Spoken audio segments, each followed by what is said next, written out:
Hello? Hello? Mic check? Check 1, 2, check 1, 2. I see colors now, which usually means that it's actually on. For whatever reason, OBS was trying to find a microphone that wasn't my microphone. So that wasn't helping anything. But I think it's working now. Hope so, or it's going to be a very quiet stream.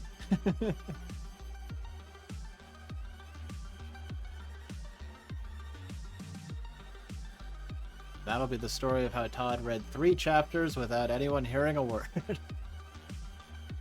Hopefully you guys would tell me before I got to that point.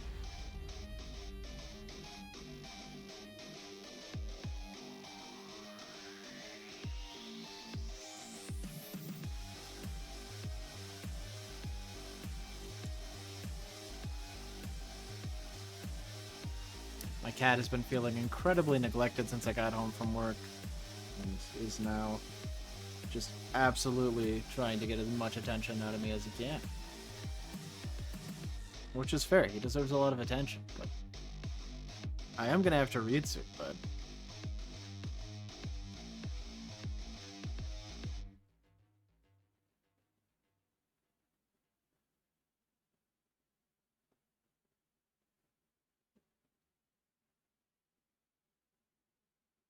yeah, we'll see if you stay in my lap after I start reading.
Still love the bus picture so much. It's so good.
All right.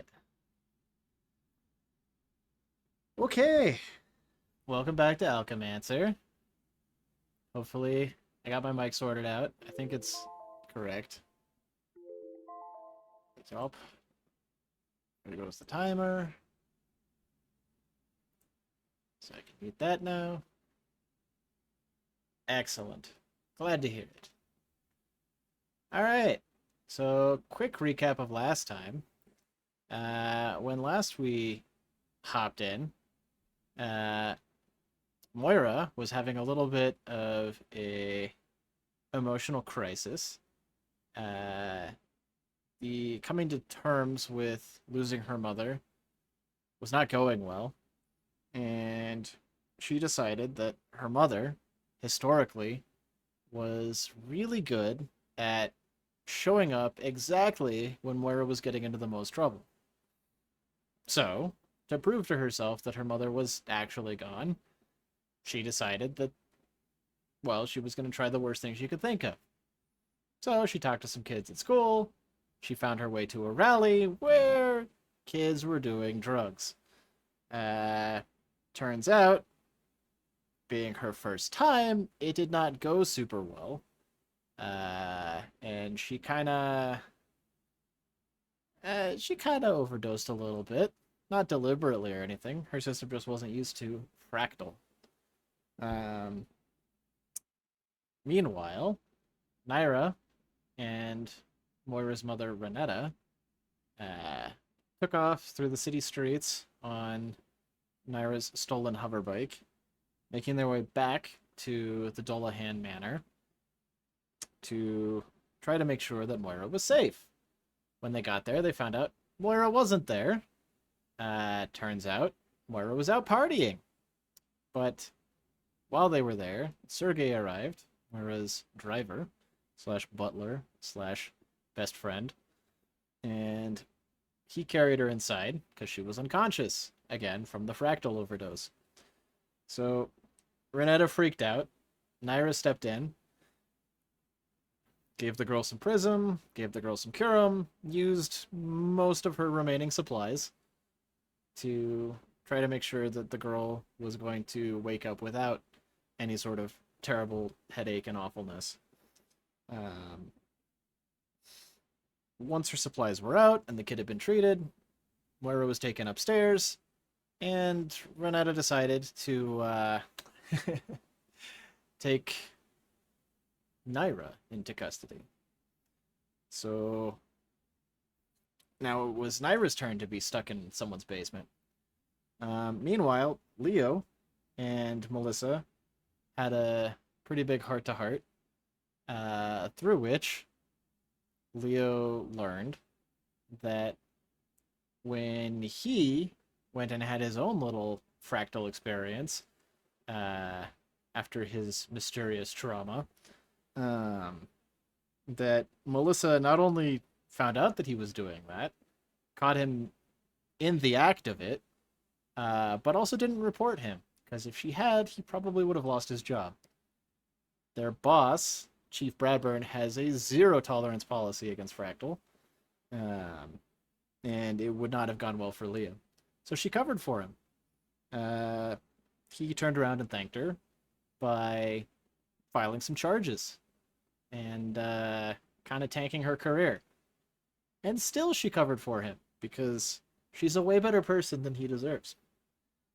So they kind of set aside their differences for a little bit, talked things out, and agreed that they were going to work together on the case and actually solve this thing so that, all of these crazy political assassinations finally stop happening. And maybe the city can stop, starting to fall into chaos. Maybe. So, we're picking up now with Chapter 17, going back to Ira. You guys ready?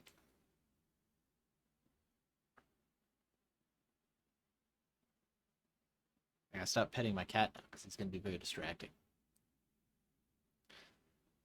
All right.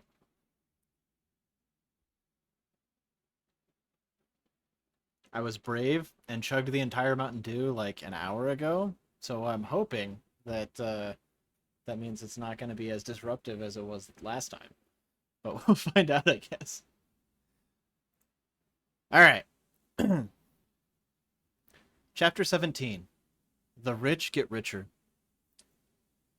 Yet again, Silatra was behind bars. Naira groaned, rolling over on the bed they'd provided for her. For her frustration, it was more comfortable than her bed back home, and she felt more rested than she had in ages. That didn't change the fact that she was stuck in a holding cell. A small window high in the wall let dim sunlight into the room. Brushing her hair out of her face, Naira rubbed at her eyes and let out a yawn. She winced as her hands began to sting. Both were in rough condition. Her right hand was still recovering, where a bullet had torn a hole through the flesh between her thumb and index finger, while her left hand was still bruised from where Renetta had smashed it with the bat. Curum had been helping to promote the healing and numb the pain, but she didn't have any more on her. What little she'd brought to this place had been used to heal Renetta's foolish child from her fractal high. To add insult to injury, they'd confiscated her bag. Not that the single remaining Necrom crystal or the Aurum crystal would have helped her break out of this room. Getting out of bed, Naira started pacing the room to take her mind off her stinging hands. The pacing only kind of helped, though, since her toes and shins had also taken some severe bruising from the highway chase the night before. Forcing her thoughts away from her pain, she noted that this cell was larger than any cell she'd ever been stuck in before. Perks of privatization of security, apparently. Even so, it was still pretty bare. Her room had a bed, a toilet, a sink, a mirror, a window just out of reach, 3 concrete walls, and a wall of bars. Minimal as it was, what the room had was luxurious. The bed was reminiscent of the hotel beds she'd gotten to use the one time that the university had sent her along on a conference. The sink here was pristine and large enough for her to at least rinse her hair in. The mirror was set behind a thick pane of glass, no doubt to prevent even the temptation of breaking it. And the toilet even had a thin privacy wall. It left her face and feet exposed, but it protected her modesty, something she especially valued when guards came to check on her. Striding over to the window, she leapt for it. Her fingers caught on the windowsill, and her hands' anger intensified at her continued disregard for their comfort or well-being.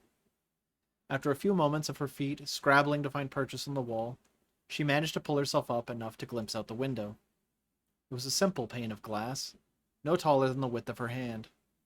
The grass, trees, sunlight, and rain she saw beyond helped to calm her, even as she had to admit there was no way for her to squeeze through. Letting herself back down, she dropped the handful of inches back down to the floor and dusted off the front of her shirt and jacket. They'd frisked her last night, but at Renetta's order, they'd let her keep all her clothes. Hadn't stopped Madame 13 from throwing in a quip about Naira finding her own pants optional. Seed Mother, that woman was petty and insecure about the weirdest things.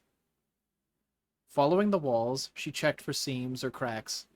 This room looked new, like she was the first person to ever use it. She tested each bar, individually in turn, but they were solidly set in the concrete. They didn't even rattle until she reached the door, but its hinges were new and tight, so it didn't rattle much either. The gaps here were narrower than the window, so she wouldn't be able to slip out the bars. Naira paced the cell for what felt like an hour. She did a simple workout to take her mind off her situation and check the actual state of her body. Push-ups sucked because of her hands, but her arms were in good condition. Sit-ups were a bit touchy, so she still had a sore rib or two. And she did so much walking while she waited that her legs and feet were apparently fine. Eventually, someone brought food. A bowl of granola with cranberries and raisins, an individual carton of milk, and a pacifier. Naira had forgotten that she'd compared Renetta's whining to that of an infant. Apparently, Renetta had not forgotten. Few combinations were more frightening to Naira than a politician with a natural inclination to hold grudges. Still, he wasn't dead, and she hadn't been turned over to the police, so that was reason to be thankful. But thankfulness didn't last. Naira was in here because she failed. The safety of the only people who still mattered to her had been dependent on her ability to follow instructions. How long until people figured out that Renetta was still alive?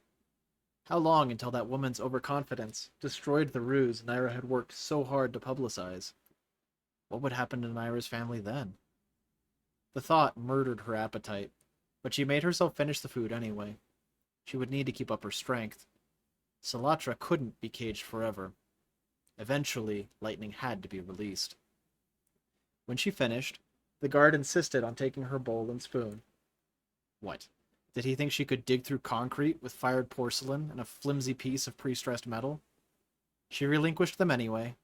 No sense in giving her captors reason to dislike or distrust her. Not until it was too late for them to stop her. The hours dragged on.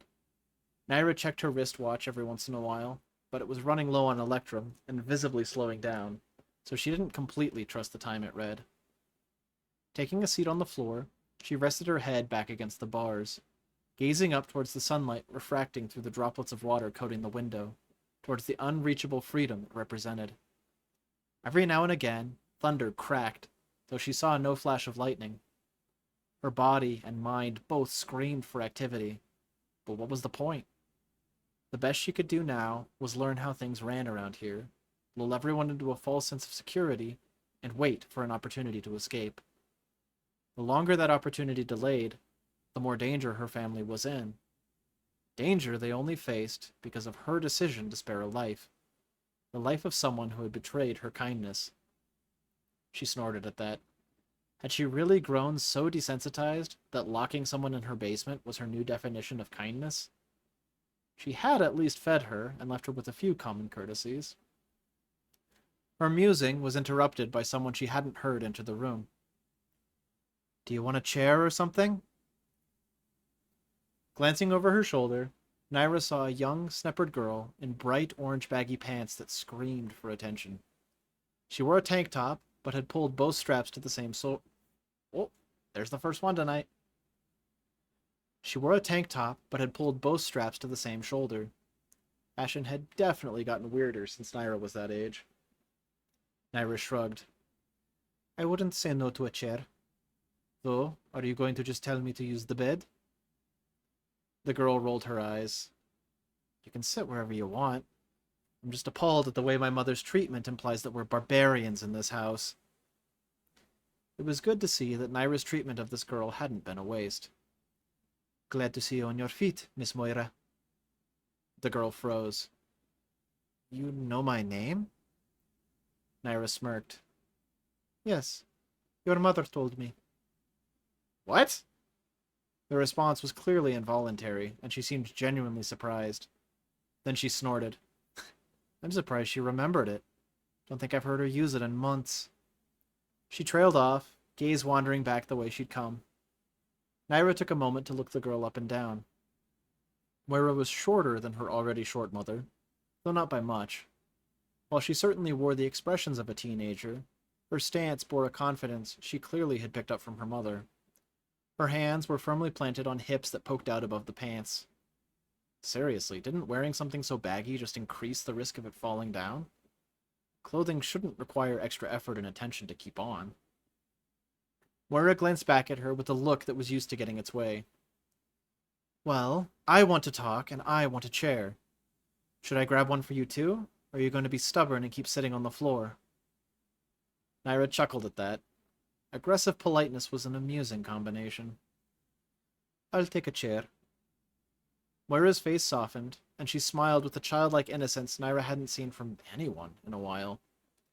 With a quick nod, Moira bounded back up the stairs. A few minutes later, she returned with a folding chair under each arm. Passing one through the bars for Naira, she set up her own on her side and took a seat. Her feet didn't quite reach the floor, though her tube-like tail certainly did. Naira unfolded the chair she'd been given, noting it was the expensive kind that had a cushion on the seat and along the back. This was nicer than what they used at the university. On the other side of the bars, Moira's hands fidgeted in her lap. "I have a lot to say to you, but I don't know your name. Mom and the others have a different term for you. But it bothers Sergei, so I refuse to use it. What should I call you?" The girl was clearly nervous, but charged ahead anyway. It was a good trait to have, one that had taken far too long to pound into her own boys. She smiled. "Call me Naira." "Naira?" Moira twirled her fingers, prompting for more. "Just Naira." Moira gave a slow nod. "I like it. Sounds kind of like my name, though it sounds cooler in your accent." Raising an eyebrow, Naira noted, "I don't think I've ever received a compliment on my accent before." Moira looked genuinely shocked. "Well, that's a crime. Your accent's very pretty." So she was as much a flatterer as her mother. Child of a politician. The apple certainly didn't fall far from the tree. And now the girl was staring at her, which wasn't helping the feeling of being a caged animal. Have I got something on my face? Moira started, and her tail, which had been tracing small swishes on the ground behind her, now hung still. Sorry, I was just admiring the makeup. It's a lovely design. Naira laughed. I don't use makeup. Too rich for my blood. Hearing this, Moira's eyes widened in wonder. Really? So the dark accents around your eyes? Natural. Wow, was all the girl managed in response. Naira reached up to gently tug at a crimson feather in one of her braids. So I find cheaper ways to make myself look nice. The conversation lingered here for a few minutes. Moira was far more interested in Naira's sense of fashion than she was, but the girl was so enthused that Naira couldn't bring herself to shut it down. She didn't need to, as Moira eventually changed the subject herself. It seems I owe you twice, Naira. Naira raised an eyebrow before asking. And why is that, Miss Moira? The girl's face became a battlefield of emotion then, and she looked like she was experiencing all of them at once. Sergei says you saved my life. Naira snorted. That's dramatizing it, I'm afraid. All I did was treat your symptoms, so you wouldn't wake up with the worst headache of your life. Well, it's still appreciated. I don't like headaches. In that case, I'd steer clear of Fractal in the future, Naira said, feeling her own grin more in her voice than in her face. Moira's whiskers twitched, and she scowled at that. I didn't take it because I wanted to. She fidgeted as Naira's eyebrow lifted again. Then the girl added, I mean, I wanted to try it, but just a little. I didn't want to get high. I just thought... Moira shook her head. It's stupid. Folding her hands in her lap, Naira crossed her legs, propping an arm on the back of the chair. She had nothing but time. Moira hemmed and hawed for a few more moments before blurting, Look, when I thought my mom was dead, I didn't want to believe it. And she's always been really good about poking in her nose whenever I was getting in trouble. It's like she knows, like she's psychic or something. Chuckling, Naira said, It's a mom thing. Not sharing in her amusement, Moira snorted. Well, frankly, it feels like an invasion of privacy. She was always so good at catching me at the worst possible moment, I thought... She trailed off, the kneading motion of her fingers seemingly mimicked in the expressions of her face. It was like a way to see if she was really gone. Like if I did something really bad, she'd come back from the dead just to chew me out. And... Brack. It sounds so stupid to say it out loud. If it had been her boys, Naira would have grabbed the bar of soap for the swear. Even now, she was shocked that was the first place her mind went. Her boys had been adults since... She clamped down on the thought, forcing her mind back to the conversation at hand. Thinking about Taz and Rin right now could break her facade. With a shake of her head, she offered a small smile. That sounds like a pretty normal response to me. Grief leads people to do weird things. And you would know? Moira snapped. She softened almost immediately. Sorry, I'm sure you probably do. It's been a rough couple days, and I shouldn't take it out on you, or anyone. If anything, I should be happy that everything's okay. Naira snorted. If everything's okay, then why am I locked up?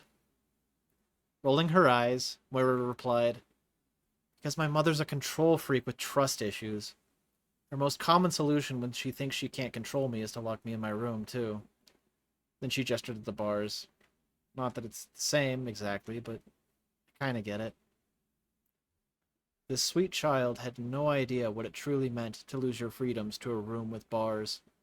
Even this was far kinder than the cages of Salatra's youth. So Naira ignored the attempted empathy. Your mother is okay with you coming to speak to me? Moira smirked. I didn't ask, and I don't intend to. She's not the boss of me. I am. Not far from the tree, indeed. Though it wasn't like Naira was any different. Well then, Miss Moira, if you're the one calling the shots, what is it that brings you down here? Chair legs scraped on concrete as Moira fidgeted in her seat. There's a lot of answers to that question. Gratitude, guilt, curiosity. With which would you like to start? Moira's face scrunched up again, and she tucked her hands under her legs. Gratitude, I think. Up until this morning, I thought my mom was dead. She said that she's alive because of you. Naira's mouth tweaked into a wry smile. Yes, well, it was more convenient to keep her alive than to kill her. And she frowned. Actually, that's not true at all. It was quite inconvenient. I had to drive her all the way from District 4 to District... I had to drive her all the way from District 4 to District 11 on a hoverbike without letting her fall off, while my right hand was bleeding from a gunshot wound. Then, when I tried to keep her in my basement, she made a terrible mess of things and flooded the place. Her attempt at a humorous retelling did little to change Moira's shocked expression. She was about to offer a quaint apology when the girl cut in. You can drive a hoverbike? The enthusiasm caught Naira so off guard that the answer took a moment to form. Yes. How'd you get the license? Moira leaned forward enough that her toes finally reached the floor.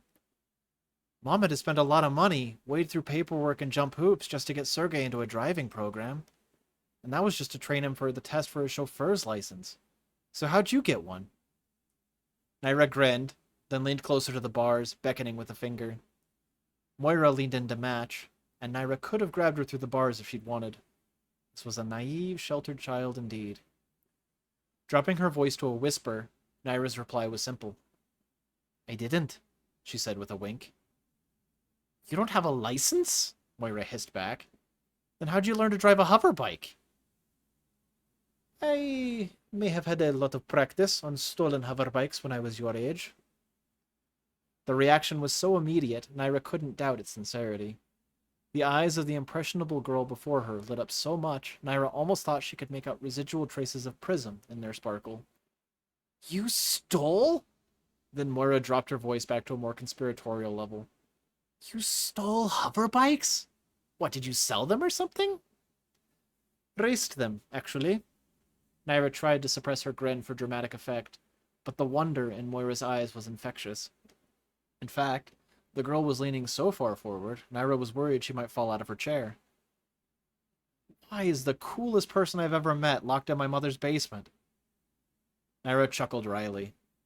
An excellent question. Can we be friends? Naira's grin faded, and she tilted her head without thinking about it. What? Look, I know my mother's a piece of work, but her issues are not my issues. More importantly, you're like 1,000 times cooler than she is. You raced stolen hoverbikes as a teenager? And aren't you some, crazy alchemist person, too? Sergey said you used some crystal magic something or other to treat me. Mom said you were making fire and lightning shoot out of your hands. Can you really do that? Renetta was ignoring a gold mine. Normally, kids hit these levels of excitement earlier in life. But if Moira had been cooped up and sheltered until now...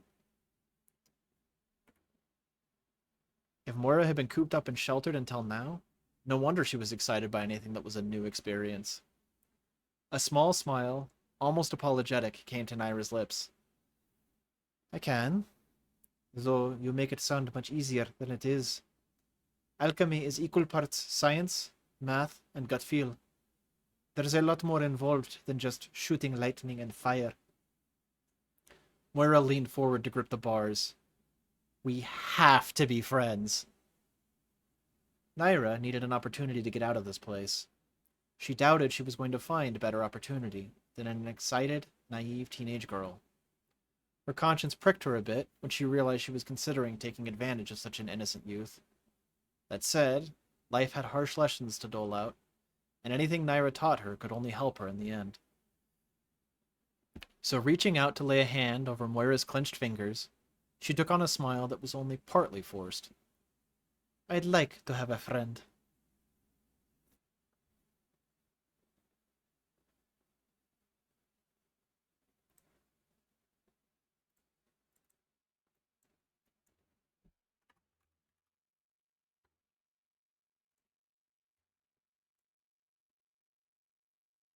It seemed like a full week passed before 16:30 rolled around and Tolson could finally clock out.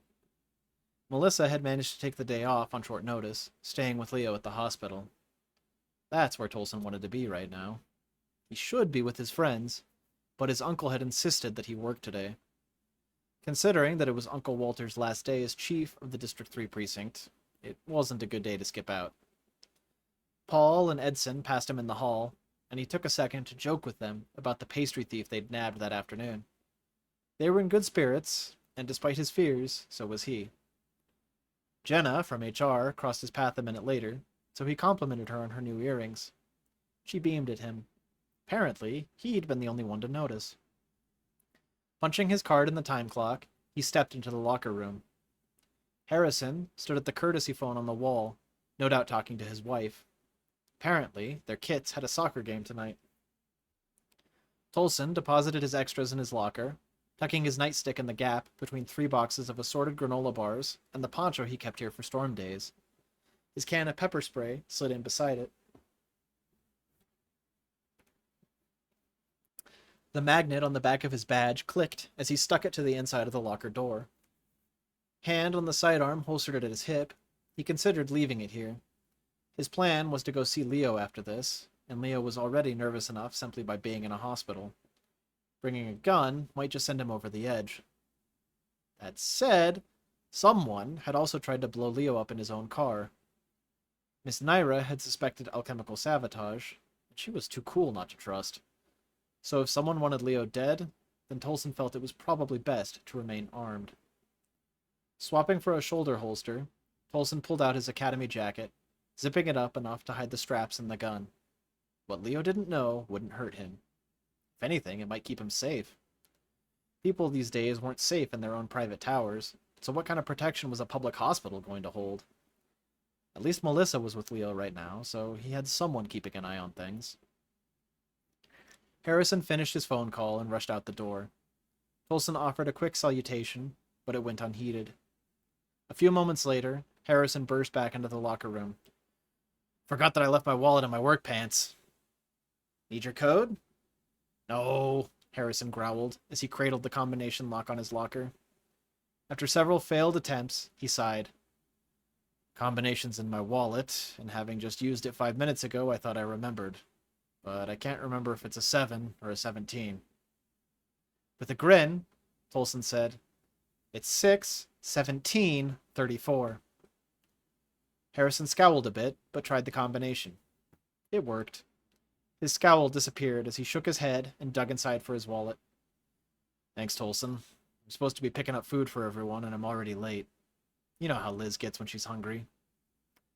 Anytime, Tolson said. And yeah, Liz makes my appetite look tame. Harrison snorted and relocked his locker. Raising an eyebrow, he turned to Tolson. How did you know my code? I'm training to be part of the new psychic division, Tolson said, wiggling his fingers in the air. So I dug it out of your subconscious. The honest and boring answer was that Harrison had developed the habit of reading his code out loud when he entered it into the lock. Try that again. The honest and boring answer... Wow. Terrible timing. One more time. The honest and boring answer was that Harrison had developed the habit of reading his code out loud when he entered it into the lock. But that wasn't nearly as fun to admit. As it was, his answer earned him an eye roll. No wonder you're still single, Tolson. True, Tolson admitted. Most girls don't like it when you narrate their deepest thoughts to them. That sounds like a nightmare. I wouldn't want to know what Liz is thinking most times. It's probably some internal debate about whether she can actually wait for food, or if she needs to start eating me to avoid starvation. Next time she swings by the station, I'll listen in and let you know. Harrison snickered as he walked to the door. Just make sure you tell her to her face. I want to be there when she kills you. Night, Harrison! And good luck to your kits! Harrison waved and left the room. With a grin, Tolson closed his locker. Then he ran down the checklist to get a count. Of the several hundred lockers in here, he had the combinations to nearly 24. He needed to step up his game. If he learned more, he might actually be able to start a rumor about being psychic. Last order of business, congratulating his uncle on the promotion. As he approached the chief's office, the blinds were drawn. Opening the door without knocking, he discovered why. A necro cloud hung thick in the air. Uncle Walter had pulled out a celebratory cigar.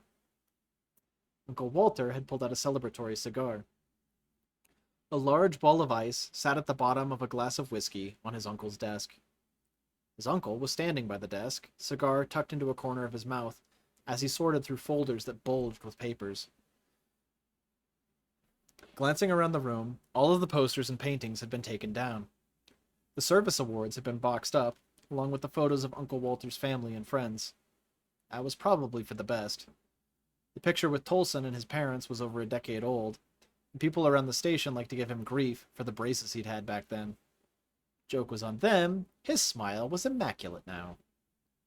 Looking back at the desk, Tolson realized he'd missed one. A small photo sat in a simple frame several feet away from where the chief was working.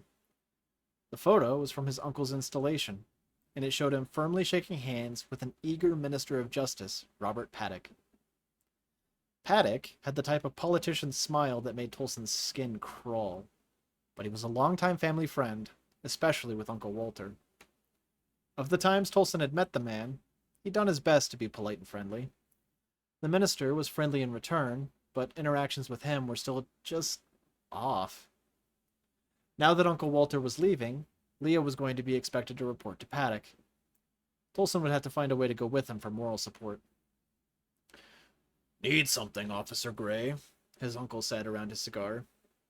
Collating a stack of papers, he deposited them wholesale into a metal wastebasket beside his desk. He kept working without even looking up at Tolson. Tolson forced himself to take the treatment with a chuckle. "That's what I love about my family. Major promotion, big cause for celebration, and we still charge stoically on like robots. No longer chief, and you're still clinging to the formalities. A man of firm convictions and an inspiration, sir." Tolson's hand shot to his forehead in mock salute. A stapled report crinkled as the chief crumpled it between clenched fingers.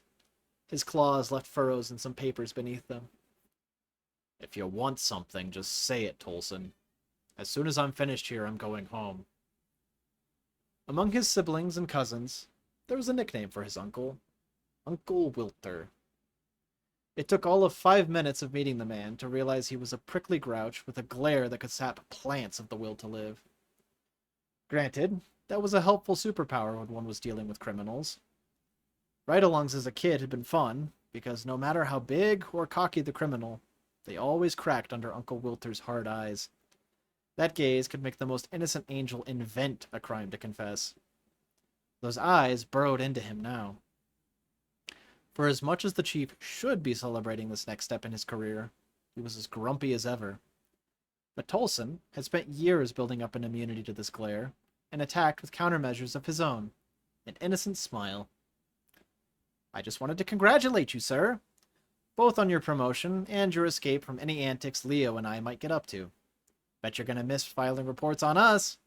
He leaned in and nudged his uncle. They were both big men, but his uncle's build was one of pure bulk, and nudging him was like trying to nudge a parked car. This actually earned a twitch at the corner of his uncle's mouth, which was the closest thing Tolson had seen to a smile from the man in, well, ever. Tolson would have to record the day in his planner, maybe establish it as a family holiday. Uncle Walter shook his head and rolled his eyes. Tolson was blown away that he was capable of both at the same time. "No," Walter said. "I'm not gonna miss either of you knuckleheads." "Okay, first of all, Uncle, name-calling is hurtful, and I know HR's talked to you about that before. Second of all, you're absolutely gonna miss us. When you're up there in your penthouse tower as Minister of whatever, you're gonna think back on us and miss the simpler times, when your biggest problem was unimpounding Leo's car, or calling Fire Station 14 to rescue me from that tree." "It's the Minister of Labor, Tolson." His uncle took another puff of his cigar. "Yes, my problems are about to get a whole lot bigger." "Convenient timing on the opening," Tolson blurted. He'd meant it in jest, but as soon as he said it, he realized it was in poor taste. Especially when Uncle Wilter laid into him again with the glare. Something in Tolson spurred him to boldness. Maybe it was his gut telling him that his uncle's response was unwarranted. Maybe it was just him finally having enough of his uncle's attitude. Now that he wasn't chief anymore, what could he really do to Tolson besides glare at him? So, Tolson added, "You're not nervous about taking over a job for someone who just got killed this week? Not even a little?" "Incompetence gets people killed, Officer Gray. Do I strike you as incompetent?" Picking up his whiskey, he removed the cigar and took a sip. "Honest answer, like Mom would give?" Walter choked on his whiskey, filling Tolson with elation. This man never cracked. Tolson had so many phone calls to make tonight. The people needed to know. His uncle growled, "I should have fired you before stepping down." Again, hurtful, sir. Rolling his eyes, his uncle went back to sorting papers. Tolson leaned in to glance at them. "What's all this?" "Old notes, not worth keeping around." His uncle scooted another stack of papers into the wastebasket, not even bothering to collate at first. The papers on the desk were mostly tucked into different folders scattered across the surface. Rather than get distracted by the gobs of lines of writing on the papers themselves, Tolson focused on the labels on the folders. For Ohana, Drivota, Varahina, Tigra. His uncle reached for a folder labeled Orana. He thumbed through the pages quickly, but Tolson still caught a glimpse of a pair of mugshots of someone who was clearly a Nolf. And that's when he started to recognize the layout of the pages he was seeing. These were rap sheets. This time, his uncle reached into his shirt pocket and produced a firearm lighter. He clicked it twice, and flame sprouted from its tip. Then he lit the corner of the Orana folder and dropped it into the wastebasket. Don't you think there's enough smoke in here already, Uncle?" With a sigh, his uncle reached out and gathered the rest of the folders. "I wanted to take a moment and reminisce, to enjoy closing this chapter of my life and moving on to new and better things. Thank you for ruining the moment." Then he dropped the remaining folders into the wastebasket too. Flames licked at the edges of pages that began to curl with an orange glow. Tolson took on a wry smile. "I've spent most of my life perfecting the art of ruining moments for other people. Someone's got to do it. Might as well be me." His uncle rolled his eyes before downing the rest of his whiskey. Grabbing his coat off the back of his chair, he reached out to clamp a hand onto Tolson's shoulder. His claws dug in, not enough to draw blood, but still enough to notice. "I'm so glad family reunions are the only time I'm ever going to have to see you again." "It's like you're not listening, sir. Words are hurtful," Tolson repeated. "Plus, you're ignoring another possibility." Uncle Walter took one last puff of his cigar before throwing it into the waste bin with everything else. The little fire inside was about the size of his head. "I know acknowledging you at all is just asking for punishment, but I'm in a good mood, so enlighten me." Tolson offered his innocent smile again. "If you ever get arrested, I'm going to be the first officer on your doorstep." His uncle snorted at this, then reached out to cup Tolson's cheek. "Cute, Kit." Then he gave his cheek a few stiff pats. "Goodbye, Officer Gray. Be sure to turn out the lights when you're done in here." With that, he threw his coat over his shoulder and left. A shiver ran through Tolson's body, and he rubbed his cheek on his sleeve. Then he grinned. He had finally stood up to his uncle. Granted, he'd waited until his uncle was a lame duck to do so. A soon-to-be rich lame duck. But this still felt like a victory for Tolson's personal growth. His gaze drifted to the open flames dancing in the wastebasket. Excuse me. That was absolutely a fire hazard. Also probably illegal. The station kept notes and files forever. Some of the ones in mothballs probably dated back to the station's founding. But if his uncle's final act as chief was to indulge in a bit of arson, who was he to... His thoughts trailed off as he caught a glimpse of a folder newly exposed by the spreading flames. This one read, Salatra. The witness who had run into the killer at the last two crimes had given that name. For the killer. Yanking the folder from the basket, Tolson sprinted for the nearest fire extinguisher.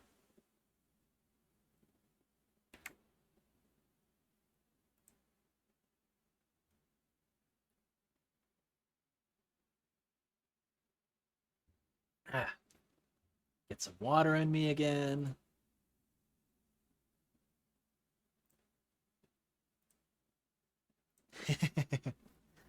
Yeah, no psychic Tolson, but he is remarkably observant, despite what people assume about him.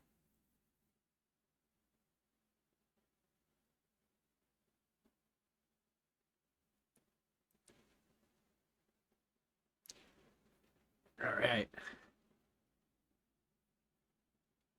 Water good.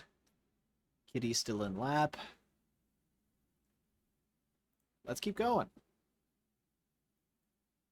Chapter 18. Magic in the Air. Am I coming inside, or would you prefer to me to... Whoops. Am I coming inside, or would you prefer for me to stay in the car? Sergei had rolled the window down, and even while leaning over the seat, his shoulder was nearly scraping the roof of the car. The world wasn't designed with Nolfs in mind, and that was a shame. No, it was closer to a crime. Moira shook her head. She told me where everything is. All the important stuff is supposed to fit in her bag. She patted the bag resting against her thigh. She tightened the shoulder strap as much as it would go, and the thing still hung low on her. Sergei was tall among Nolfs, Moira was short among Sneppards, and the world wasn't fair. At least the bag wasn't heavy. Yet. If you see any snops, honk or something. Sergei raised an eyebrow. Miss Moira, I grew up in District 11. The snops aren't worried about break-ins during the middle of the day. If anything, they'd be more likely to harass me for sitting behind the wheel of a vehicle they will assume I stole. Then I'll be fast, Moira said, and started up the sidewalk. Unlatching the waist-high gate, it squeaked like a dying animal as she opened it even a few inches. She glanced at the nearby houses, half expecting the horrible noise to draw neighbors outside, but she didn't even see motion at the windows. This wasn't a crime, yet she still felt more nervous than when tagging public property. Sorry, I felt like I needed to sneeze. I still do. The house before her was a small thing, though compared to her own home, every house was small. Red paint that was sun-bleached to a light shade of pink was peeling off the siding, and the windows were in desperate need of washing. By habit, Moira avoided the cracks in the sidewalk leading up to the house. It took extra attention with how many cracks there were. The meager steps up to the porch creaked under even her weight, and for a heart-gripping moment, she thought it would give way. When nothing further happened, her heart relaxed. Reaching into the bag at her thigh, she pulled out Naira's house keys. With a dozen keys on the keyring, and no common key between the three locks, it took nearly a minute of trial and error before she got inside. That was also with Naira explaining which keys she needed ahead of time. The wood flooring inside the house creaked too, though she couldn't feel it sag the same way the porch steps had. The first floor consisted of an entryway, living room, kitchen, dining room, and bathroom that all connected in something of a small circle. Upstairs looked to be some bedrooms, but she didn't need anything from up there. One sec, I do need to blow my nose.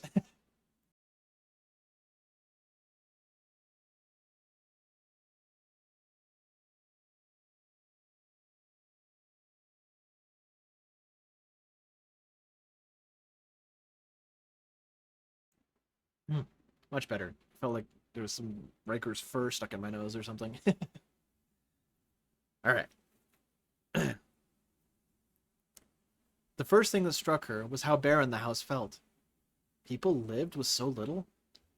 She scowled as soon as she had the thought. Yeah, Dipdross, not everyone has infinite money like your mom. Most of the bold probably lives like this. Show some respect for the poor. She rolled her eyes at the generalization. After all, the extremes in quality of living in Cyphus were definitely linked to a person's species, and that wasn't exactly something they could control. Her mother's willingness to employ Nolfs at a comparable rate to Sneppards was one of the few moral traits in her mother that she genuinely found inspiring. Still, it was boggling Moira's brain to see the economic effects of Cyphus's systemic racism firsthand. She'd known that poverty was prevalent, but seeing it like this was an uncomfortable truth. Walking around the meager wooden furniture in here, Moira was drawn to the pictures hung on the walls.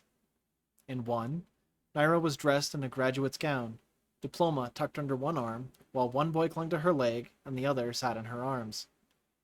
Again, in Cyphus, it was something of a miracle to see a Nulf with a diploma. It just made Moira's respect for the woman increase. The next picture over was of Naira's husband, seated behind a cello and dressed in a tux almost as sharply pressed as Sergei could make his own suit. Naira stood behind him in a plain blue dress that she accentuated with the feathers dangling from her ears. The boys were dressed in button-up shirts with cute little ties, and they both looked like they couldn't wait to take them off. Beside that was a picture of the two boys in matching uniforms with white and black vertical stripes. They looked much happier out in a green park than they had in the concert hall. What must it be like to have a sibling, especially one so close in age? Gently laying a hand on the glass of the frame, she tried to imagine experiencing the camaraderie that led to genuine shared smiles like that. Her fingers left trails in the dust as she moved on. Passing through a kitchen that felt more like a barely furnished closet, Moira found the basement door tucked into a corner. These steps also creaked as she descended. Go figure. The air down here was damp, despite several days passing since her mother had flooded the place. It was still hard to believe her mother had been here at all, much less that she'd tried hard enough to escape that she broke things and hit people. But Moira had talked to both her mother and Naira. Between their two accounts, she was pretty confident that she had the full story of everything that had happened here. She found the broken water pipe in the unfinished bathroom. The handcuffs her mother had been so bitter about laid forgotten on the only bed down here. Moira snagged them, pocketing the key. There were more pictures in the bedroom down here, and everyone in the family looked older. Her eyes were drawn to another photo of the boys. One had managed to gain a notched ear between this photo and the baseball one upstairs, and his facial markings looked much like his mother's. The younger one had gained a lot of silvery fur in his face, clearly taking after his father. Something about the older one felt familiar, though she couldn't place it. It wouldn't have been through school.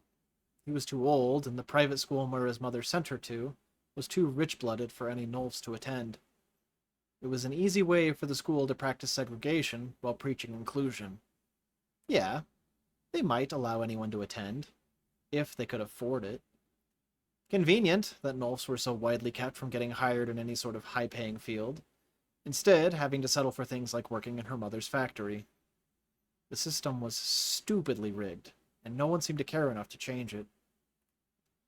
Moira growled to grant an outlet to her growing frustration, and brought her mind back to the present. She dawdled enough. Pulling a list from the bag, she headed back upstairs and started her hunt.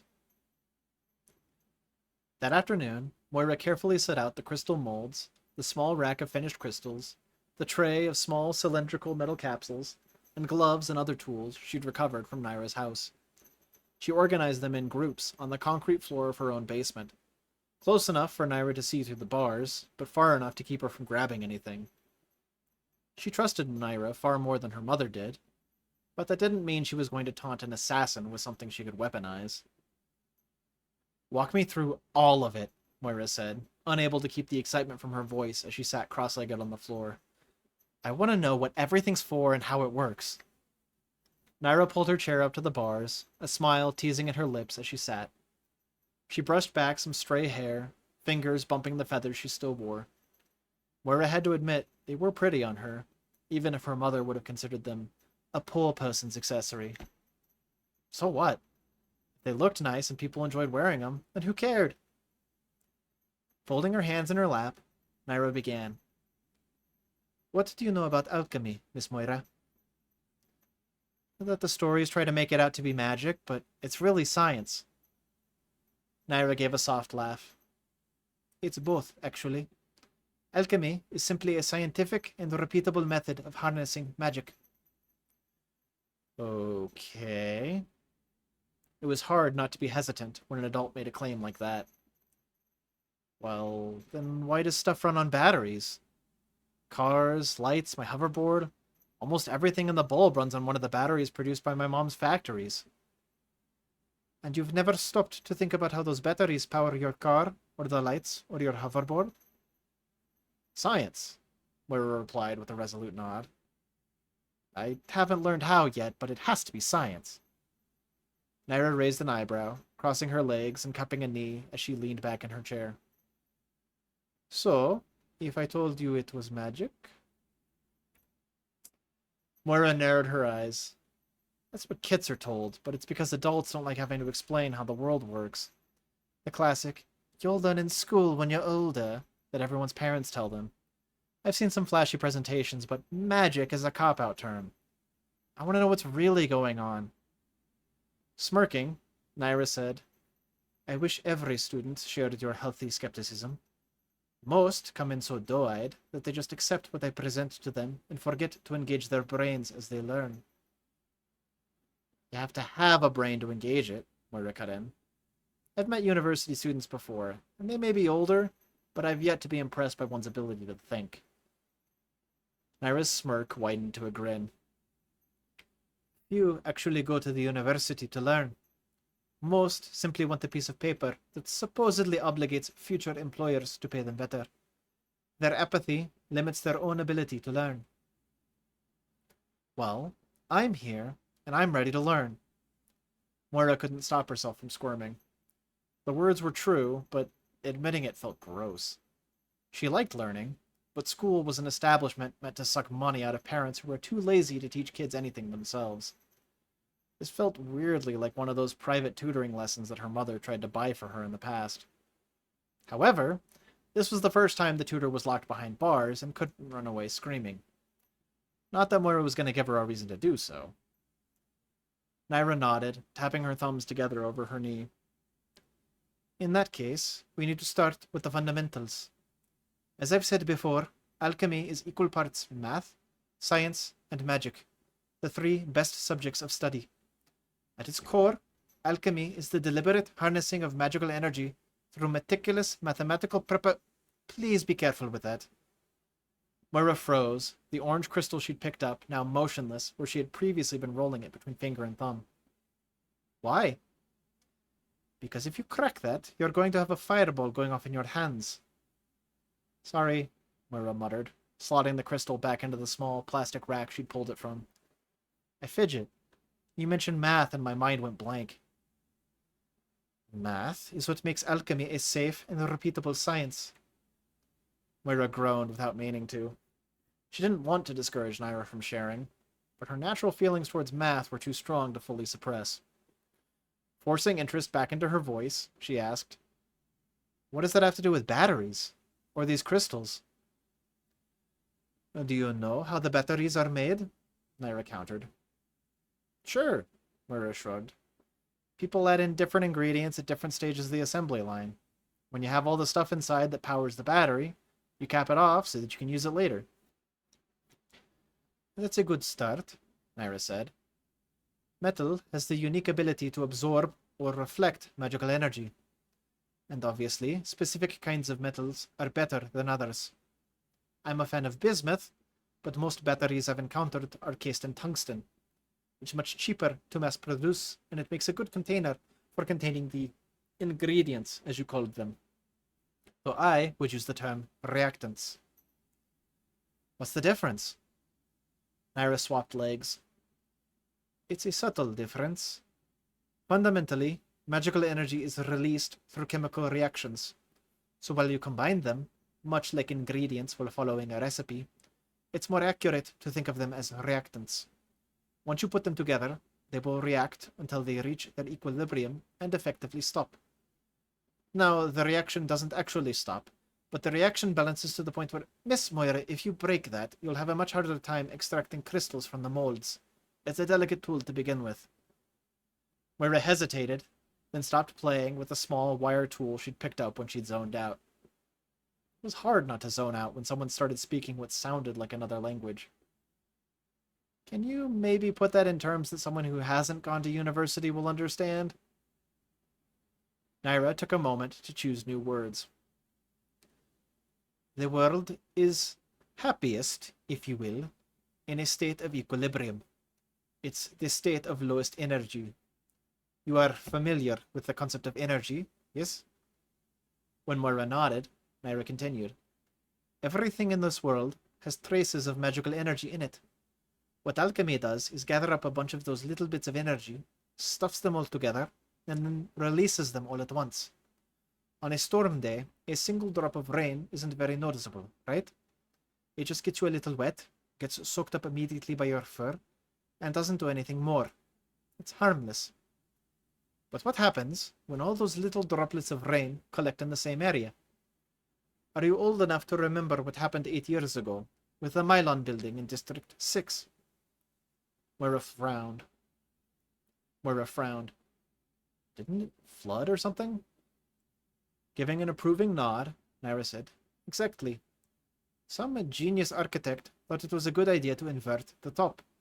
Since most buildings have roofs that slope from the center to the outside, rain runs right off. The New Age designer they called in for the Mylon building wanted to be special, so their design sloped from the outside to the center. Now, they did have the forethought to realize that water was going to collect in there, but a small child could have told them that. Having had this great revelation, they installed a drain in the center that was supposed to direct the water out the sides of the building down these pre-installed channels. Admittedly, the end result would have been lovely during storm days, having waterfalls built into your building, but that's not what happened. So what did happen? Moira prompted. Shaking her head with a mirthless chuckle, Naira said, They funneled all the water into a drain that eventually plugged. When nobody bothered to check it, it backed up. Eventually, it filled so full, the upper floors collapsed under the weight, and thousands of gallons of water burst through the building to flood the streets below. A couple dozen people died, many more were injured, and the property damage was estimated in the millions of Christum. The whole thing was a disaster. My point is, rain is harmless by itself, but the moment you collect it in large quantities... Naira pointed at the small rack of colorful crystals. Think of those as the plugged funnel holding back the flood. If you break it, all that collected magic's going to rush out, and it's not going to care what's in its way. I've witnessed someone lose their hand before to an unchecked alchemical reaction. Moira eyed the crystals with newfound nervousness. If it's dangerous to collect magic like that, then why do we do it? Because it's useful, Naira said with a shrug of nonchalance. Almost every part of your daily living is the result of one or more controlled and mathematically prepared alchemical reactions. Are you familiar with the types of batteries your mother's factories produce? Thinking for a moment, Moira responded. We hold the patent for e-batteries, so those are the primary one Mom's focused on. But like other factories around Cyphus, we also produce the older style F and A style batteries. Naira counted on her fingers as she listened, noting Electrum, Fyrum, and Aurum, probably. Maybe Aquam, but I think Aurum's more common. Those are the ones I teach my students to produce anyways. Moira knew the terms from stuff that used them. Fyrum engines and lights, Electrum and Aurum repulsors, but she'd just known them by name. She'd never thought to question why things were called what they were called, before now anyway. So she prompted, and those are... Magic, Naira said with a grin and a wink. Great, that's both helpful and informative, thank you. Naira raised an eyebrow, evidently amused by her response. Why did adults have to get their kicks from being cryptic? Naira said nothing more. Suddenly afraid her sarcasm had prematurely ended the lesson, Moira apologized. Sorry. The word was more drawn out than it probably should have been, so she made herself follow up with, What do they have to do with magic? I'm glad you asked. Yeah, I know you are, Moira muttered. Naira tilted her head a bit to the side. What was that? Me too, Moira said, more loudly, forcing a smile she hoped looked innocent. It must have worked, because Naira continued. Adults were so gullible. There's 7 primary alchemical reactions. In order of their discovery, we have Fyrum, Aquam, Aurum, Terram, Curum, necrum, and electrum. Moira recognized some, but not all of the words Naira used. They weren't snep words. She couldn't help but comment, "That was a really pretty language. I like how much it rhymes when I ask Sergei to speak it." Lips twisting in an appreciative smile, Naira said, "It's part of our heritage. I like a lot of the word endings in Null, too." She paused for a moment, thoughts obviously drifting before she continued the lesson. "So, you have 7 primary reactions, and each of these reactions produces a different kind of magical energy." And she frowned. "Sorry, that's a bit misleading. It doesn't create the magical energy, it just releases the energy that you've gathered." Moira imagined filling a crystal with magic, like filling a balloon with water, and then popping it to send water everywhere. But how is that magic? It sounds like science. Everything's got a fancy proper name, like science. Stretching her fingers until her knuckles cracked, Naira smiled. "That's just it. It's both. You're not creating the magic. You're harnessing it through intelligent application of scientific methods and principles." "And math?" "Lots of math." Moira stared down at the collection of tools and crystals before her. "So, math and science let you collect energy, but what do you do with it? Your earlier analogy of a flood makes sense, but wasn't that a bad thing? You even said it yourself. That orange one could blow up in my face. Is that dangerous?" Naira's grin widened, her ears twitching.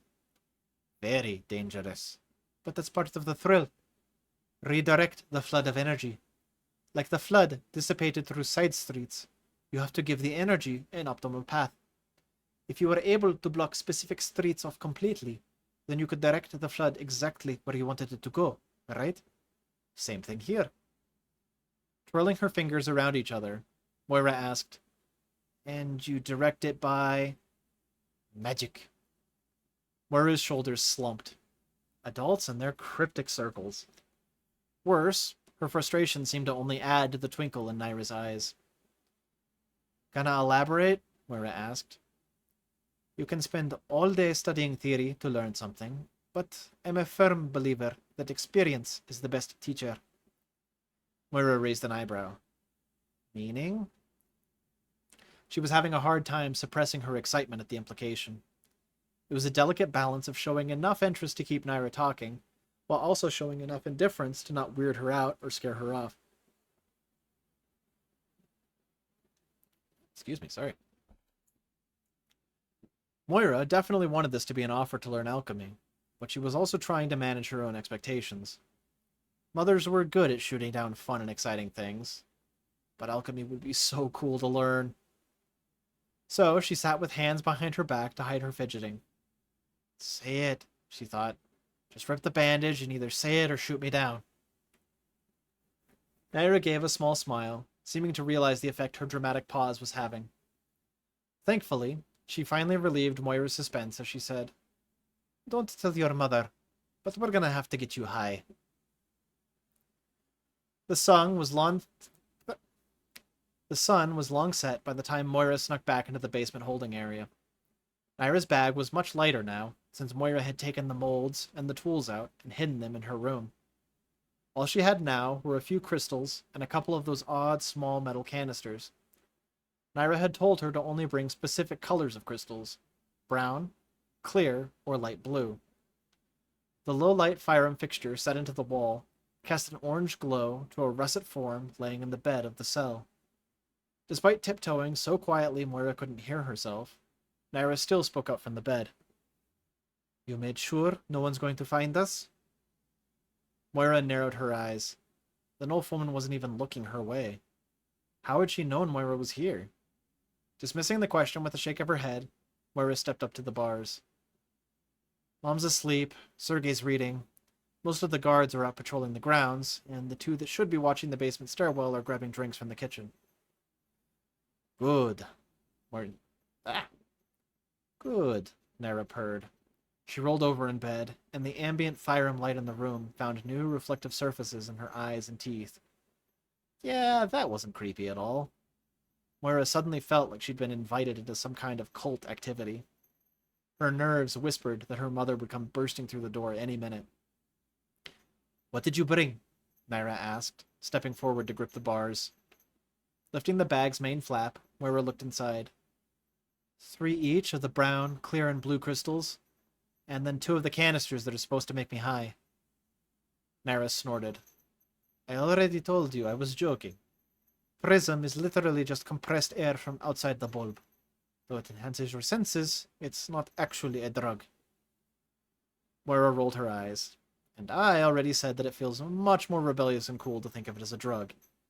If my mother asks, I'm going to tell her to her face that I'm doing drugs because she's neglecting me." The older woman on the other side of the bars stared at her with a raised eyebrow before stifling a laugh with her hand. "I'm not joking," Moira insisted. Naira grinned. "I know." With a frown, Moira smacked the bars with the back of her hand. "As an adult, you're supposed to tell me that that's bad and disrespectful and cruel to my mother." Naira chuckled. That may be, but I'm inclined to think your mother deserves it." Falling silent, Moira glanced back towards the stairs out of the basement. No mother hiding in the shadows to take offense or stop her. It had been a foolish hope. She turned back to lock eyes with Naira. "Why did you let my mother live?" Naira met her gaze for a few long moments, then her shoulders slumped in a sigh. "I'm not really sure. It was just a gut thing. And when my gut talks, I listen." "Even if it endangers your family?" Naira flinched. "Your mother was different. Something told me that I could use her to find them." "If it's any consolation, I'm pretty sure she is actually looking for them." Naira sniffed, continuing to stare into the distance. "It's not." Moira began, then trailed off. "Yeah, that's fair." Her next words were genuine, even as embarrassment tried to bar the gates of her mouth. "Thank you for not taking my mother from me. I hope it doesn't get your family taken from you." Naira let out a mirthless chuckle. "Bit late for that." With a scowl of frustration, Moira added, "Well, Mom can't keep you down here forever." She'd already tried to talk her mom into letting Naira go, but she'd been dismissed, as per usual. Her scowl faded as she forced herself to stop thinking about her mother. "But that doesn't change the fact that she's got you here now, so let's make the most of it, shall we?" At that, she held up Naira's bag. Naira's lips and nose twitched as her face went through a series of emotions Moira couldn't track. With a soft nod, Naira brought her eyes back to Moira. "So, how do I... magic?" Moira asked. Naira smirked. "It's easy, but it takes a bit of setup and practice. Start by taking out one of those metal canisters." Reaching down into the bag, Moira plucked one from the bottom, holding it up to examine it. The thing had an almost silvery sheen to it, was as long as her middle finger, and nearly as thick around. The last bit of it narrowed to a tip, like a claw protruding from the finger. Naira held out her hand through the bars. "I'll open it for you." Moira started to give it to her, then stopped. Withdrawing her hand, she said, "I can do it. Tell me how." Bringing her hand back to grip one of the bars, Naira adopted the annoyed parent look Moira knew so well. It wasn't going to get her anywhere. If anything, it inspired Moira to double down. "I'll be careful, but you said yourself that experience is the best teacher, right?" Naira's shoulders slumped in an extended sigh. "So I did. Fine. Bite off the little tip at the end. Just remember, there's compressed air inside, so it's going to try to escape the moment it's released. Prism only helps when it's in your system, so you need to breathe as much of it in as you can. Just don't panic. Your body might freak out. Do you have any history with hyperventilation or anything?" Moira stared down at the object in her hands. "Not to my knowledge." "Then put it to your teeth. Breathe out most, but not all of the air in your lungs. And when you're ready, bite down and inhale." That sounded stupidly easy, and Moira was suddenly even more offended that Naira had offered to do it for her. How young did Naira think she was? The metal was cold as Moira positioned the tip near the front of her teeth. Her tongue brushed against the foreign object and immediately recoiled. It tasted a bit like slightly tangy, well, metal. Should it taste weird? Forks didn't taste weird, unless you were hungry. Was she hungry? Breathe out, bite down, inhale, Naira repeated. Yeah, that was easy. So why was she so nervous? If someone at school had dared her to do this, she would have done it without hesitation. Was this any different? No. She bit down into the prism canister. Feeling the metal crimp spurred her on to bite even harder. Easy, Tiger, Naira said. You just need to puncture it enough to let the air escape. You just need to puncture it enough to let the air escape. You don't need to tear off the whole tip. Rolling her eyes, Moira pulled the canister out and said, Everyone knows tigers are from the Gentis bulb. Do I look like a muscle-headed barbarian to you? Naira's eyes widened. Don't waste it. You're supposed to be breathing it. Then Moira heard it. A high-pitched hiss as air escaped through the large hole she'd punched into the tip. With a start, Moira stuck it back into her mouth and breathed as deeply as she could. The sensation was immediate, overwhelming, and left her lightheaded. Her world exploded with color and sound, and her vision blurred as she forgot to breathe. Her lungs felt coated in something warm and heavier than air, though not as thick as the fractal had been. Gasping for breath, it came easier than she expected, but she still staggered forward against the bars. Whoa, she heard Naira say, the tone dancing through her brain like the word had been sung. A moment later, she felt hands gripping her and helping her sink to her knees. More words danced in her ears. Easy, easy, you're going to be all right.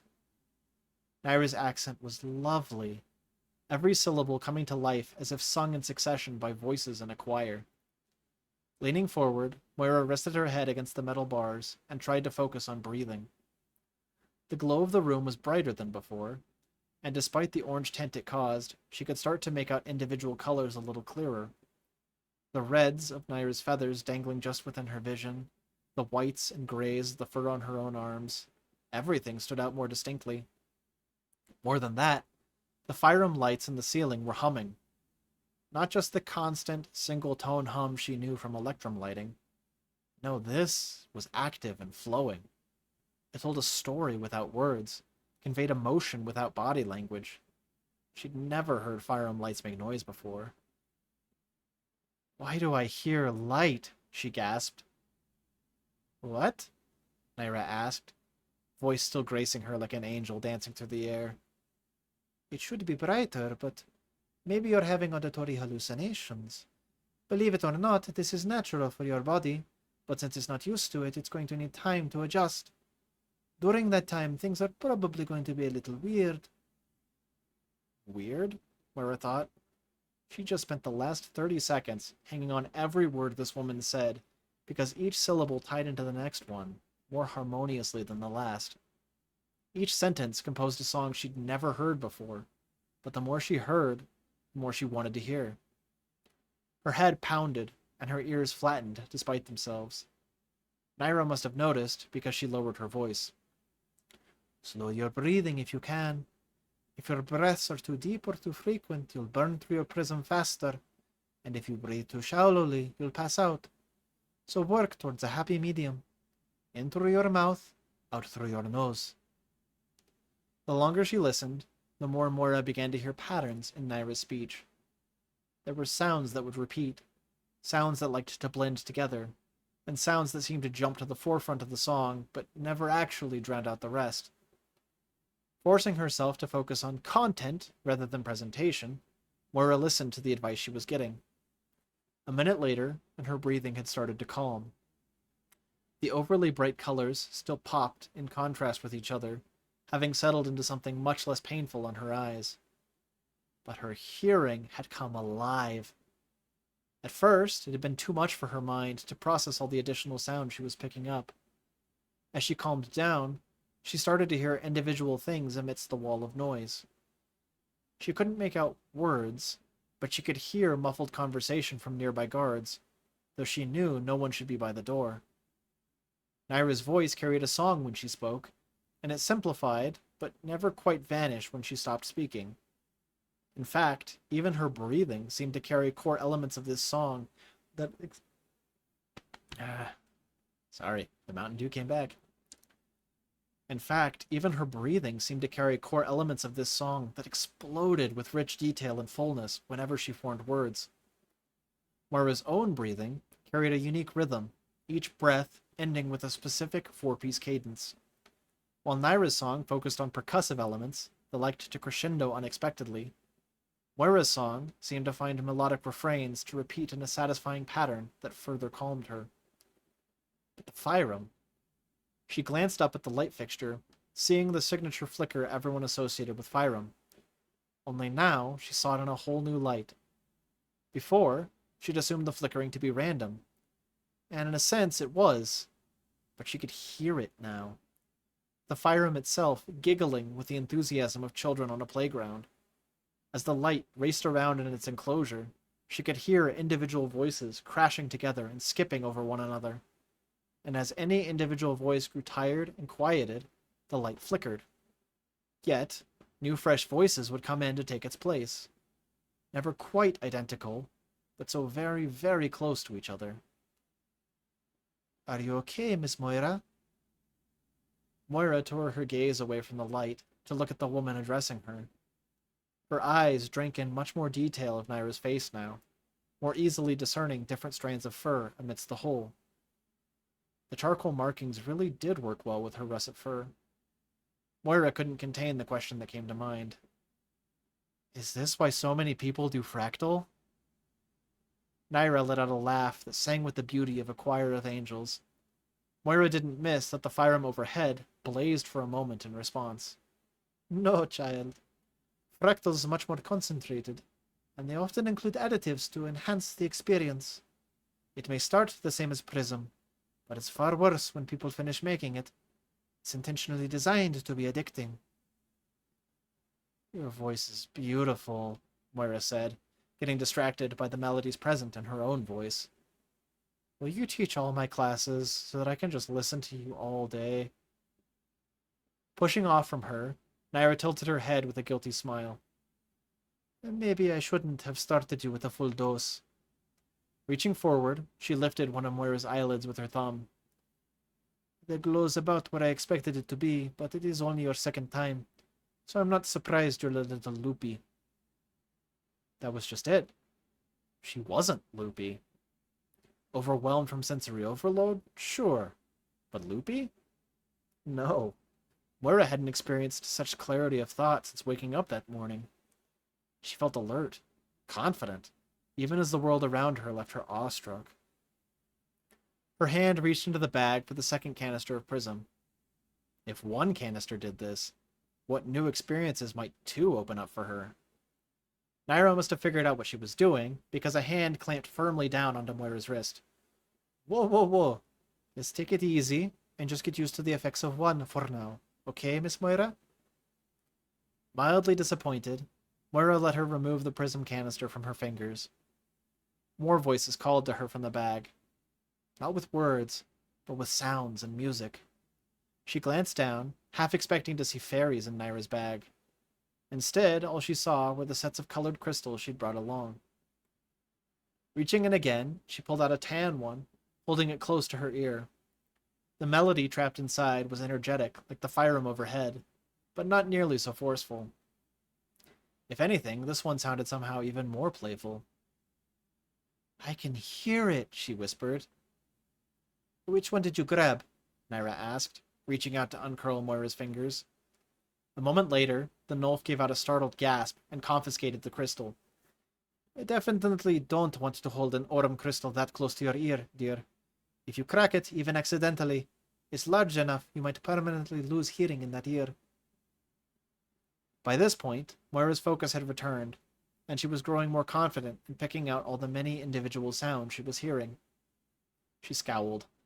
Why was it that adults couldn't trust her with things? If she needed to be careful, all they had to do was warn her, and she'd be careful.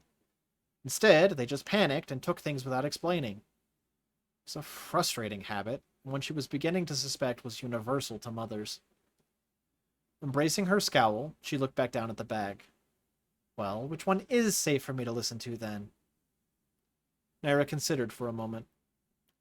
Terum, one of the dark brown ones. Her voice was so pretty now, Moira almost forgot to stay mad at her. Reaching into the bag, Moira selected the smallest dark brown crystal. It was about the size of her thumb. She held it up for Naira to see. Is this one safe to hold up to my ear, or is it going to explode on me too? Naira chuckled. Yes, that one's safe. Terum has the lowest energy release of all the alchemical reactions. It's quite pleasant and soothing. Moira held this one up to her ear, then almost had to stick it into her ear to hear it. The tones were faint, but they were there. Deep and percussive, like workers chanting in unison to keep up each other's spirits. The tones were muffled by the crystal itself. Holding back the flood, Moira mused. May I crack this one so I can hear it better? Naira was watching her closely now, an amused expression on her face. If you like, it is safe to do so with that one. Gripping the crystal in both hands, Moira twisted until she heard a crack. The song tripled in volume immediately. It was still quieter overall than anything else in the room, but the Tarum crystal sang like a contented farmer, humming to himself in his field. There was a confident nonchalance to it, a joyful quality that was subtle, not overbearing or in a hurry like Fyram or Orem had been. This was a simple pleasure that came from being alive. No wonder it was supposed to be calming for others. She listened to it, trying to hum along. The crystal in her hand seemed to glow in response to it, and Naira's eyes widened. Eventually, the song ended, and the last notes faded away. The crystal was spent. She stared at the dull thing numbly, shaking it to see if there was anything left. There wasn't. Naira laughed as Moira reached for another crystal. What? Moira asked, clutching a fresh Tarum crystal to her chest defensively. What's so funny? The mischievous twinkle returned to Naira's eyes. For all your mother's worries about you trying drugs, I seem to have introduced you to something far worse. Worse? Moira thought. How could something so beautiful possibly be bad? She cracked the next crystal, closing her eyes as she raised it to her ears and embraced this one's song. It had all the same core elements as the last one, but with a slightly different tempo and unique refrain. She hummed to try to match it. Yes, Naira mused. I think I've created a different kind of addict.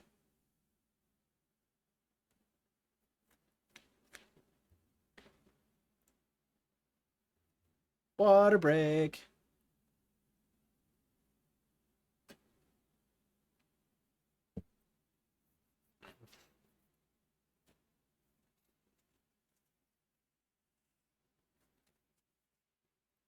You guys are getting to learn how the magic system works. From the nerdiest person in the book. Not that this book was written by a nerd or anything. That would be silly.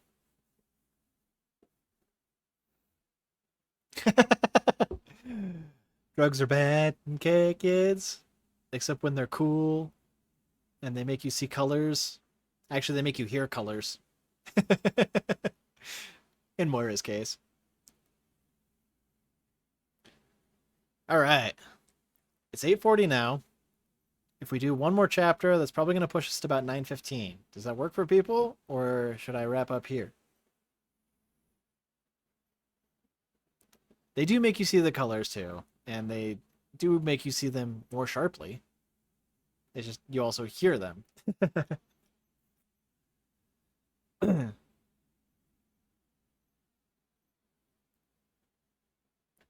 Okay. Let me take a little 2-minute break then, so that I can, use the bathroom and stuff before this. And then we will continue.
All right.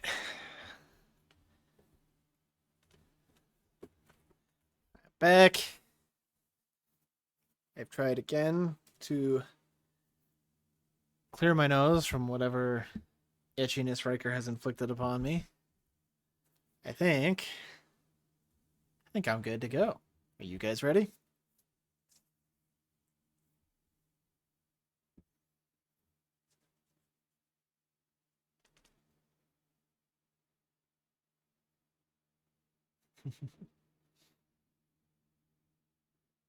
All the ready.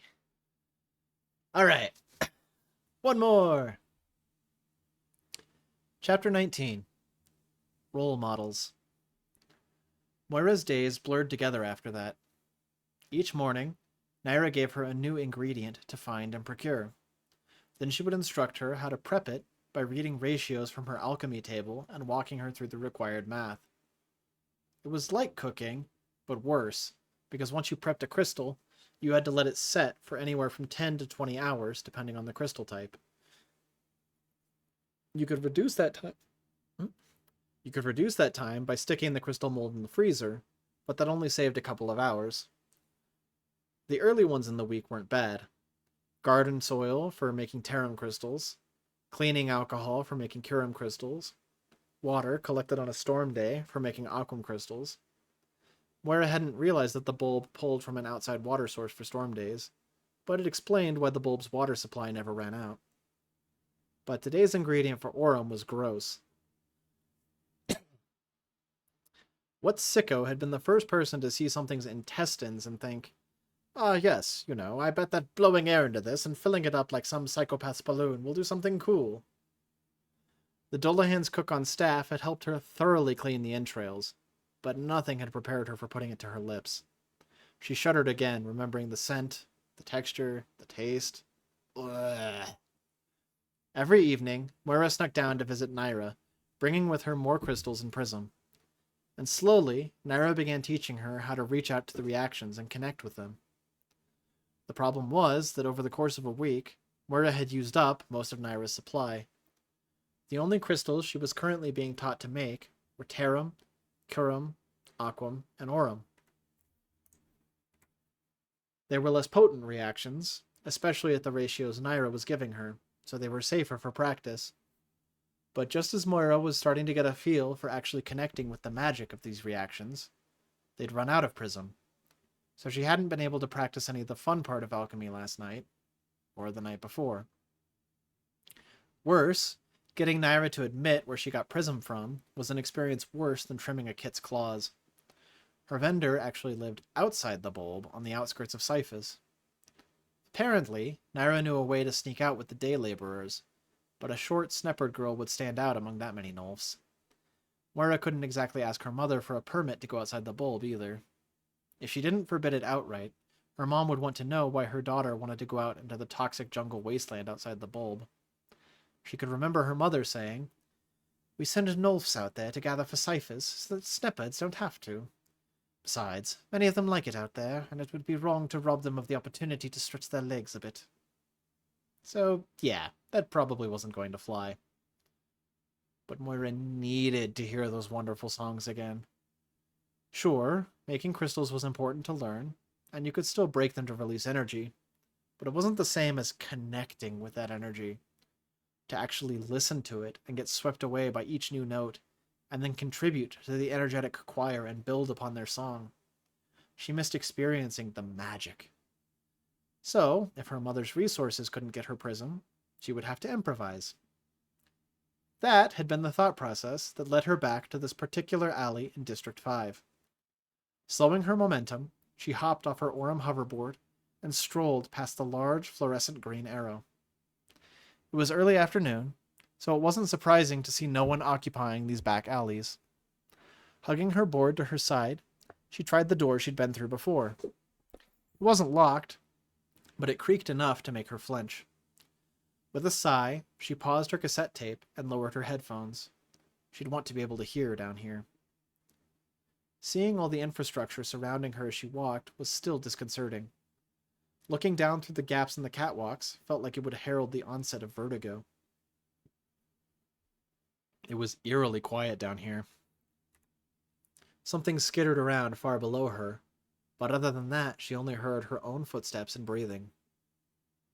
She paused outside the final door, staring up at the large green arrow painted above it. The bag on her shoulder felt heavier now, Christum inside clinking together as she readjusted the strap.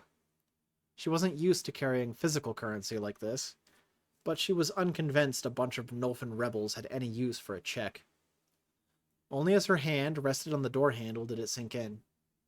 She was a rich kid, alone, underground, with a substantial amount of money, hoping to buy drugs. Her knees nearly buckled, but she gripped the door handle harder. She could do this. She just needed to channel her mother's ability to exude power and command in any situation. With a scowl, she threw the door open. It was better maintained than the main door, and it slammed open, dragging her into the room with its momentum. A small group of Nolfs were gathered off to the side, their ears perking at the noise. As one, they turned to look, and Moira felt 5 pairs of eyes settle on her. 2 Nolfs were stretched out atop a ratty couch with more holes and stains than actual upholstery. A small table beside it was ringed by simple wooden chairs, each one supporting another Nolf.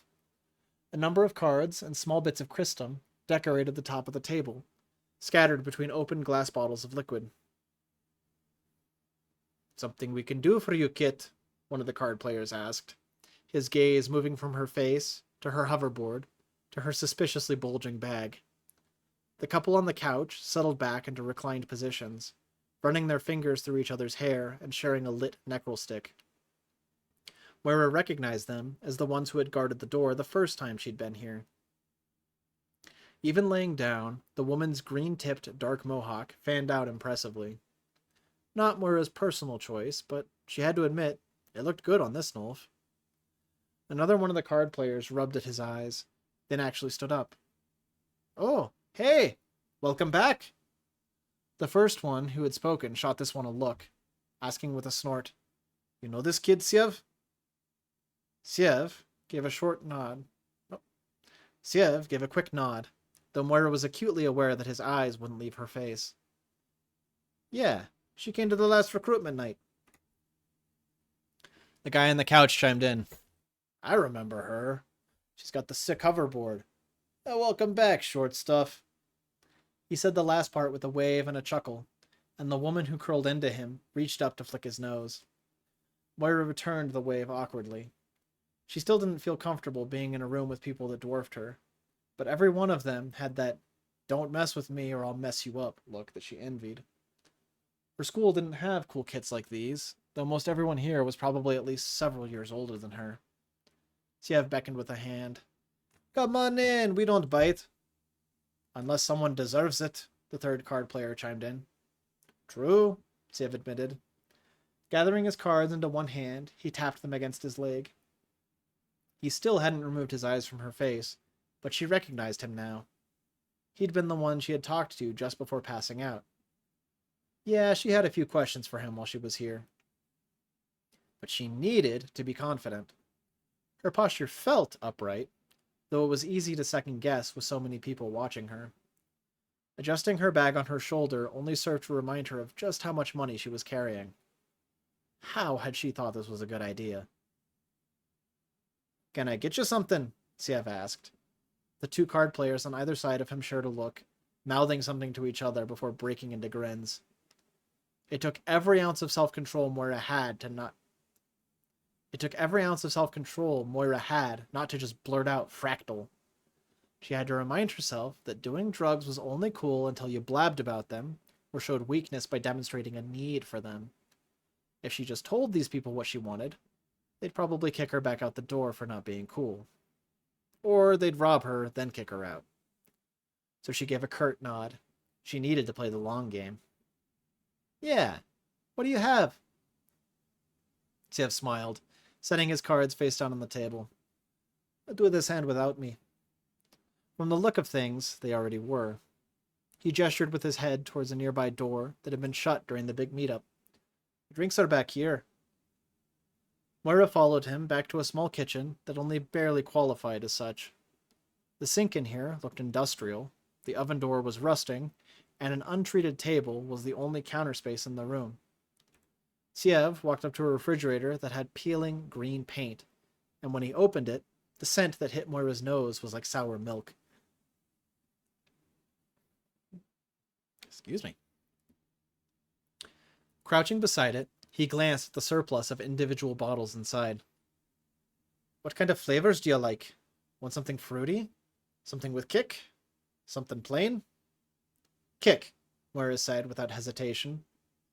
Her actual answer was fruity, but she wasn't about to admit weakness. Siev grinned. Suit yourself. Scooting several bottles aside, he selected one with a dark label and a name Moira had never heard before. Pulling it out, he offered it to her. Just as she reached for it, he pulled it back, holding up a finger. The drinks around here are for friends, and friends here exist on a first-name basis. My name's Aloka, or Siev. Either is fine, so call me whatever you want. How about you? The first name he gave sounded distinctly Nolfin. Part of her wanted to give a fake name as a safety thing, but the more she thought about it, the more unnecessary it felt. Her mother was the famous one, and as long as she left off her last name, she should be fine. But it was cool that he had two names, and she didn't want to be shown up. My birth name is Moira, but I've been given the name Karana before. It was only after saying it that she realized claiming a Nolfin name might be rude, but Siev didn't seem to mind. If anything, he looked intrigued. I got a preference? Moira shrugged, then remembered she needed to be commanding. Call me Moira. He nodded, handing her the bottle. Moira. It's a very pretty name. Thank you, she flushed and tried to unscrew the bottle's cap. It didn't budge. Need help with that? His question drew her attention back to his face. He had an easygoing grin that made her scowl. What, he didn't think she could do it? She tried twisting harder, and still nothing. It doesn't twist off, he noted. Oh. With a sigh, she handed it back to him. Taking the bottle, he propped the cap against the lip of the table. In one smooth motion, he drove the palm of his hand down, striking the cap and popping it free. The simplicity of it all only upset Moira more. She could have done that. Probably. Handing the now open bottle to her, Siev turned to lean against the table. Glad to see you looking so good. You were pretty loopy last time I saw you. Moira narrowed her eyes, bringing the bottle to rest against her chest. What exactly happened last time? Siev smirked. You collapsed into my arms.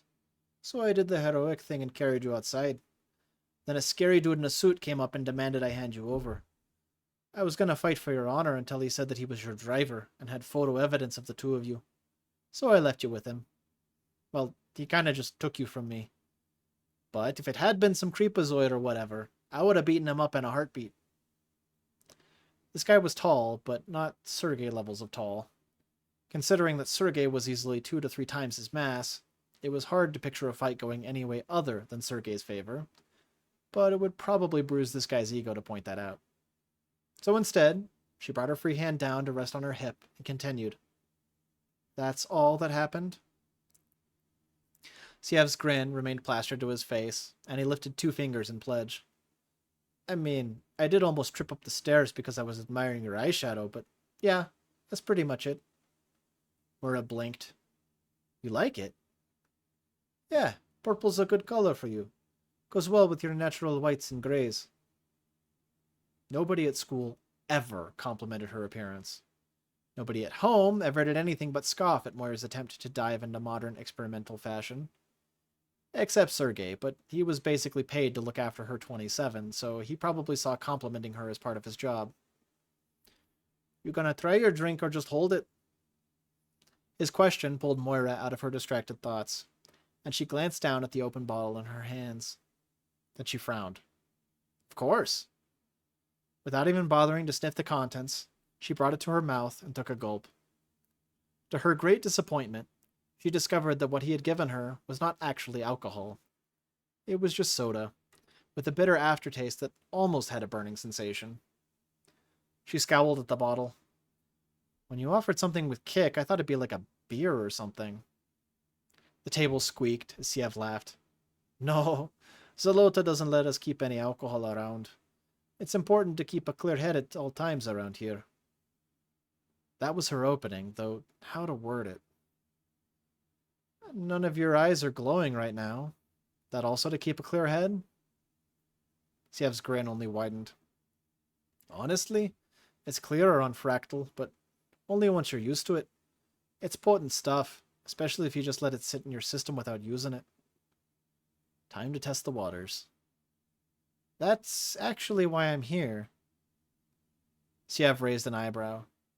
Looking for a second dose? With a gulp she hoped he didn't see, Moira nodded. He chuckled. Out of luck there, I'm afraid. Moira's heart sank. You guys are out of Fractal? To her surprise, he didn't seem fazed by her question. Did she really look that much like a kid that he wasn't suspicious of her at all? What if she was an undercover snop or something? Siev shrugged. Used most of our supply on the crowd. What's left is being set aside for a job. Zalota's got a personal stash, but stealing any of that is a good way to lose a hand. Oh.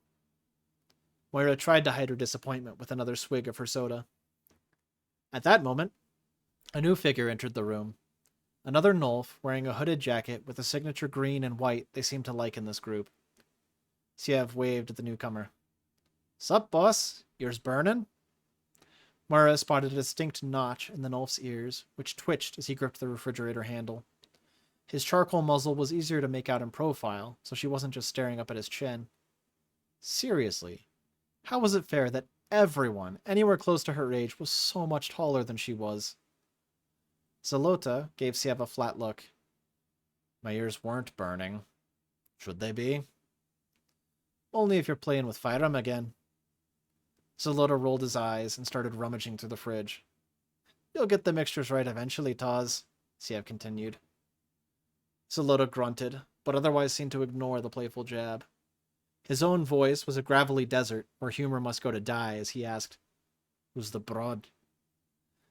Oh, one of the recruits from the other night actually came back. Guess we made a good impression. Selecting a bottle from the back, Zalota popped the cap with a knife stashed somewhere in his jacket, and downed a third of the bottle in one go. Then he glanced at Moira and snarled. Growled. Not in the business of handouts, kid. Especially not for Sneps. Moira did her best to make her entire 5 feet and change of height look meaningful, leaving her hand firmly planted on her hip and leaning into a more confident pose. I'm sorry. I thought you guys were supposed to be the inclusive ones. We're not the ones that have problems being inclusive, Kit. Rolling his eyes, Zalota took another drink. My name is Moira. Zalota swallowed. Didn't ask. I saw what you did on stage, Moira said.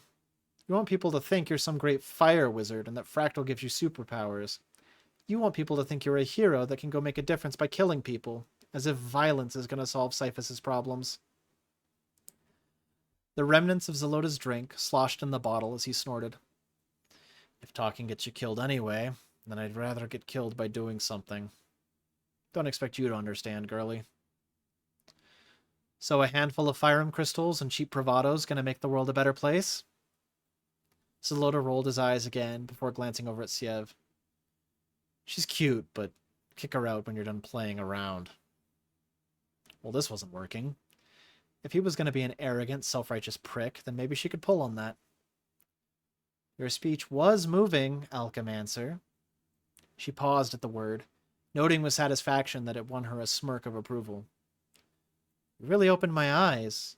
The Fractal opened my eyes to a beautiful world I want to touch again. I want to get lost in its music again. The toned Nulf looked down his charcoal-colored snout at her for a few moments. Then he snorted and drained the rest of his bottle. It's just another junkie waiting to happen, Siev. The considerate thing to do is just kick her out. There's nothing for you here, Kit. Go take your expensive toys and find something fun and productive to do with your life. He moved to leave, but Moira stepped into his path. Kit, you're really starting to... He trailed off, then narrowed his gaze at her. His nose twitched as he sniffed at the air, and then leaned in to sniff at her. What did you call me earlier? Moira gulped, but before she could respond, Siev spoke up from where he still leaned against the table. Alchemancer is what I called you during the recruitment event. And you knew I was using Fyrum. Zelota's eyes searched hers, and frightened as she was, she forced herself to hold his gaze. Finally, he smirked. Be honest, Kit. Why are you here? Well, I think you're right about the political climate, and that we need to stand up for change around here, and... Cut the dross. You're here for Fractal, right? With a gulp, Moira nodded. Then her hand came down to rest on her bag. I'm willing to buy it. Zelota rolled his eyes. We're not drug dealers, Kit. Could have fooled me, Moira shot back. Seems like holding your audience on the products. Could have fooled me, Moira shot back. Seems like hooking your audience on the product's bound to drive up sales, and... He cut her off. I wasn't done talking. Moira clamped her jaw shut again. Zelota put a finger under her chin, looking her over and continuing to sniff at her. This guy was definitely a nutcase. Finally, he let her chin drop and stood up with a sigh. Introduce her to the others. She wants Fractal, and she's going to have to help out. How soon? Siev asked. I know we were planning on tomorrow, but... Yeah, we're still going through with tomorrow. If Pipsqueak here is serious, then tomorrow would be a great chance to prove herself. If she wants a cut, she better prove she can pull her weight. As light as that might be. He gave her a disdainful look to size her up. So she did the natural thing and stuck out her tongue. Zelota snorted in response, and Moira realized too late that maybe childish behavior wouldn't help her case. But if it took doing something for this group to get what she needed to experience magic again, she was happy to do so. Then she was happy to do so. It seemed cool. She could be cool. And they already underestimated her, so all she had to do was prove them wrong. Nothing could be easier.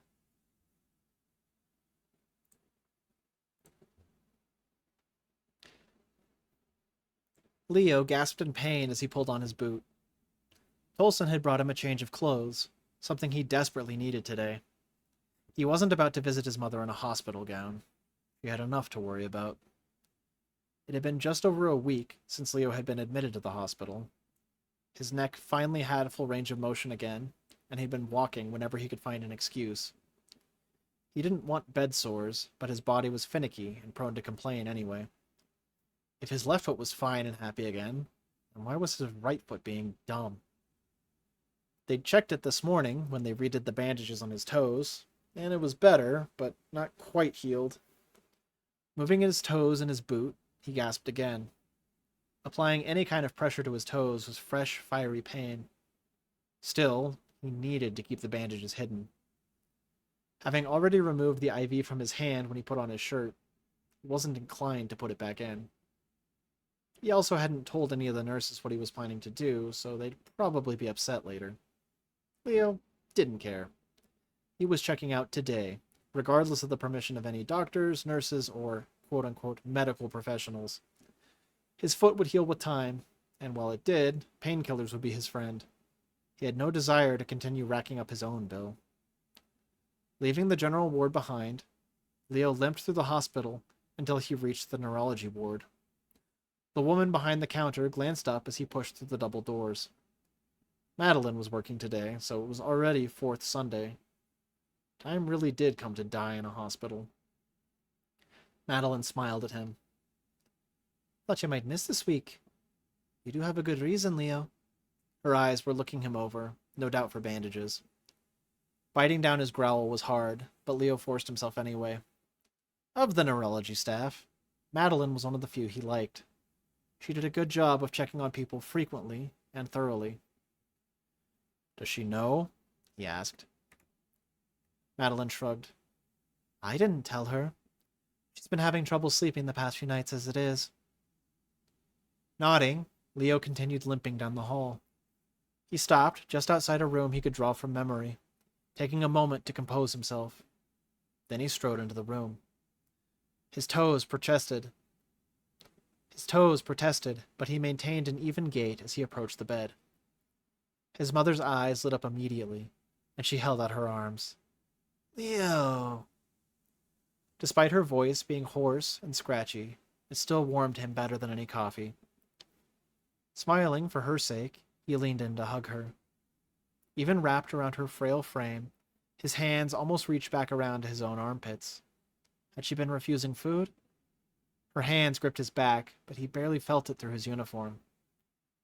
Hey, Mom, he whispered by her ear. Her eyes searched his nervously, and it was hard not to notice how stretched the skin around her eyes was. Stopping in on your way to a new case? Leo smirked, pulling out of the hug and resting a hand on her shoulder. Not exactly. Chief put me on forced sabbatical, so I can stay a bit today. Some of her worries seemed to leave. Want me to get you a chair? She joked. If I let you get out of bed, you'll be running down the halls. I don't have the energy to chase you down. They both laughed at his teasing as he pulled up a chair and sat beside her. I thought I felt my big toe this morning, she said, using her arms to turn herself more towards him. Told Madeline she should let me try walking and just see what happens. Leo snorted.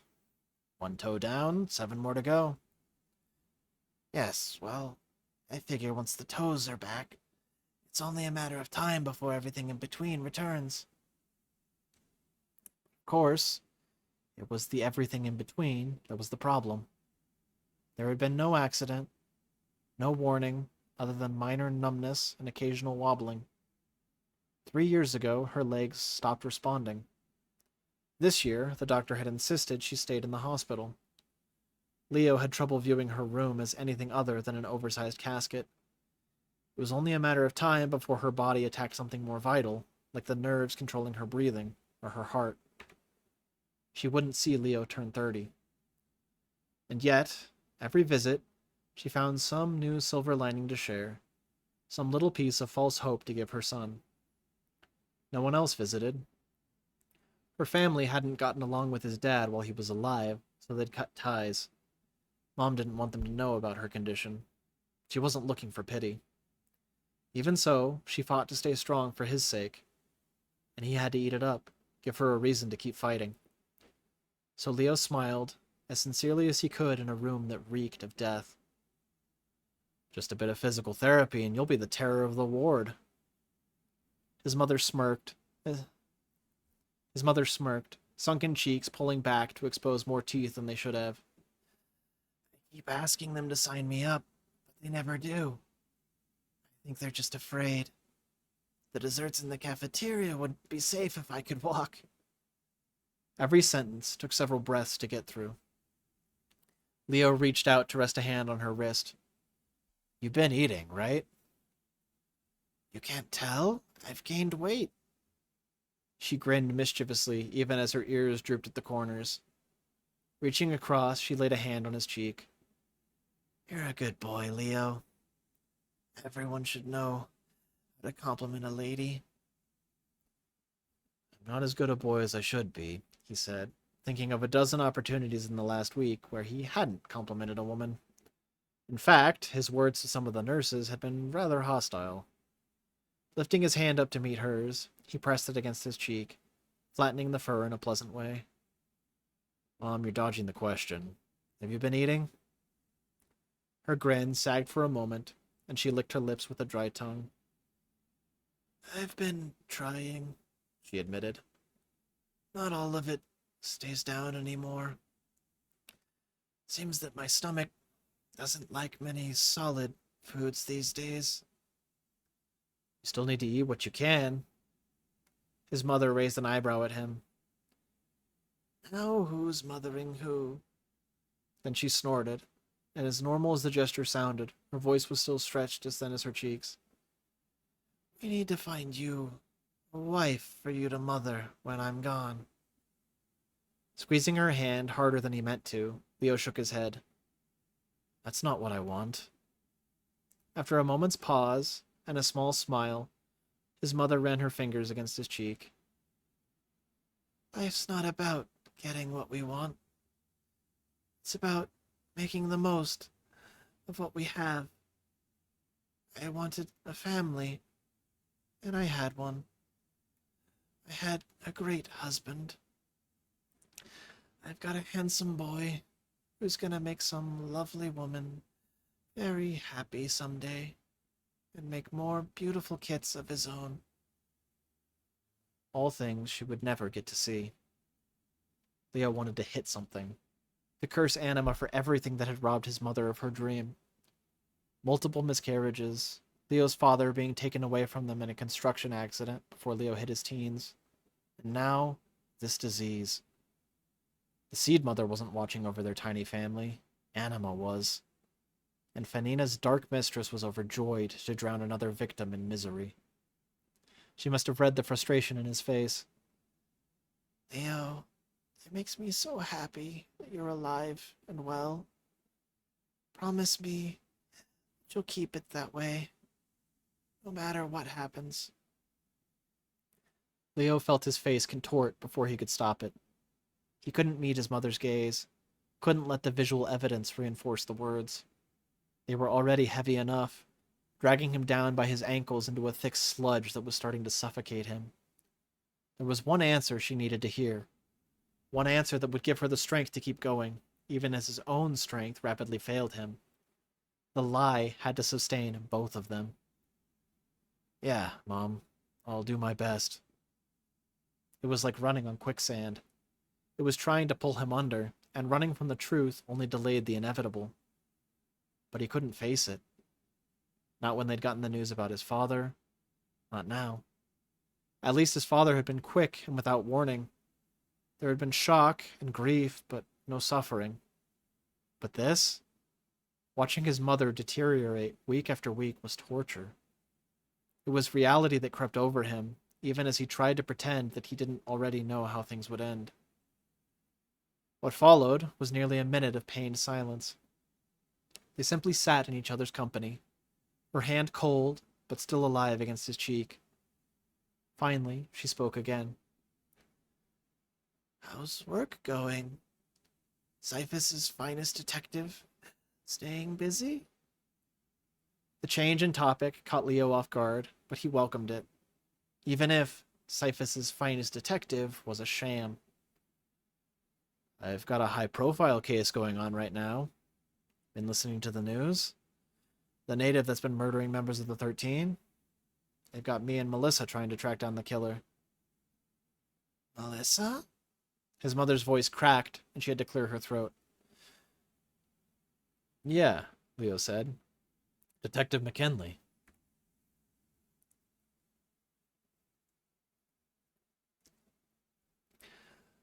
I remember who she is, Leo. I just thought you two weren't on speaking terms. Leo grimaced. We are, and we're not. It's complicated, but we're kind of patching things up now. Good, His mother said, tugging a bit on her hand. Leo continued to hold it, but let her rest it back on the bed. Her fingers wrapped around his, her thumb tracing circles on the back of his hand. Every once in a while, she caught the spot where the IV had been inserted, but he didn't let himself flinch. His mother gave an approving nod. always liked her. She's good for you. Shaking his head with a chuckle, Leo wet his lips. Pretty sure I sank that ship a long time ago. We're just co-workers now. We do a lot of foolish things when we're young, but not all wounds are mortal. Leo shook his head more adamantly. I hurt her bad, Mom. So don't do it again. That's the problem. Hurting people seems to be my specialty. Now it was his mother's turn to grimace. Case in point, even his mother wasn't immune to his gift. He smirked ruefully at proving his own point, but his mother rolled her eyes, wiping the smirk right off his face. Leo, everybody hurts people. If you think that's what makes you special, then you're staring in a mirror with your eyes glued shut. His nose twitched, despite himself, as he forced a chuckle. His nose twitched, despite himself, so he forced a chuckle. Well, at least if my eyes are glued shut, then I'm spared from the pain of my own appearance. Claws bit into the side of his hand. Not enough to draw blood, but enough to let him know that his mother didn't appreciate his flippancy right now. Leo, you're the spitting image of your father. And if he was attractive enough to land someone as wonderful as me, then you're just as pleasant on the eyes. Between your father and I, you got a double dose. Okay, Leo admitted. So I don't break every mirror I look at, but I... His mother cut him off, cramming more words in with each breath than she had for most of the conversation, her frail frame rising and falling. You're a Steppard, son, same as any of us. Loyal, smart, funny, dependable, and so hard on yourself that you're more crippled than I am. Everyone makes mistakes, Leo. He snorted, gaze trailing to the window. I've made some pretty huge mistakes. He gasped as his mother dug in her claws with more force than he expected. When he glanced at her, she seemed well aware she'd struck a nerve, though she didn't seem sorry. It happens, Leo. And life goes on, so we have to as well. Some mistakes shouldn't be forgotten. Of course not. But they should be forgiven. Emotions welled up in Leo, playing havoc with his face. Not everything can be forgiven, Mom. Some people aren't around to forgive my mistakes anymore. It's a bit hard for a dead person to hold a grudge. Man, his mother was relentless. That used to be something they shared, but he'd learned what relentlessness... That used to be something they shared, but he'd learned what relentlessness wrought, and he would never let himself forget. His gaze continued to wander the room, traveling up to the ceiling now. Forming words at a reasonable volume was hard, but he forced it out. I'm not worth forgiving, Mom. That's not what forgiveness is about, Leo.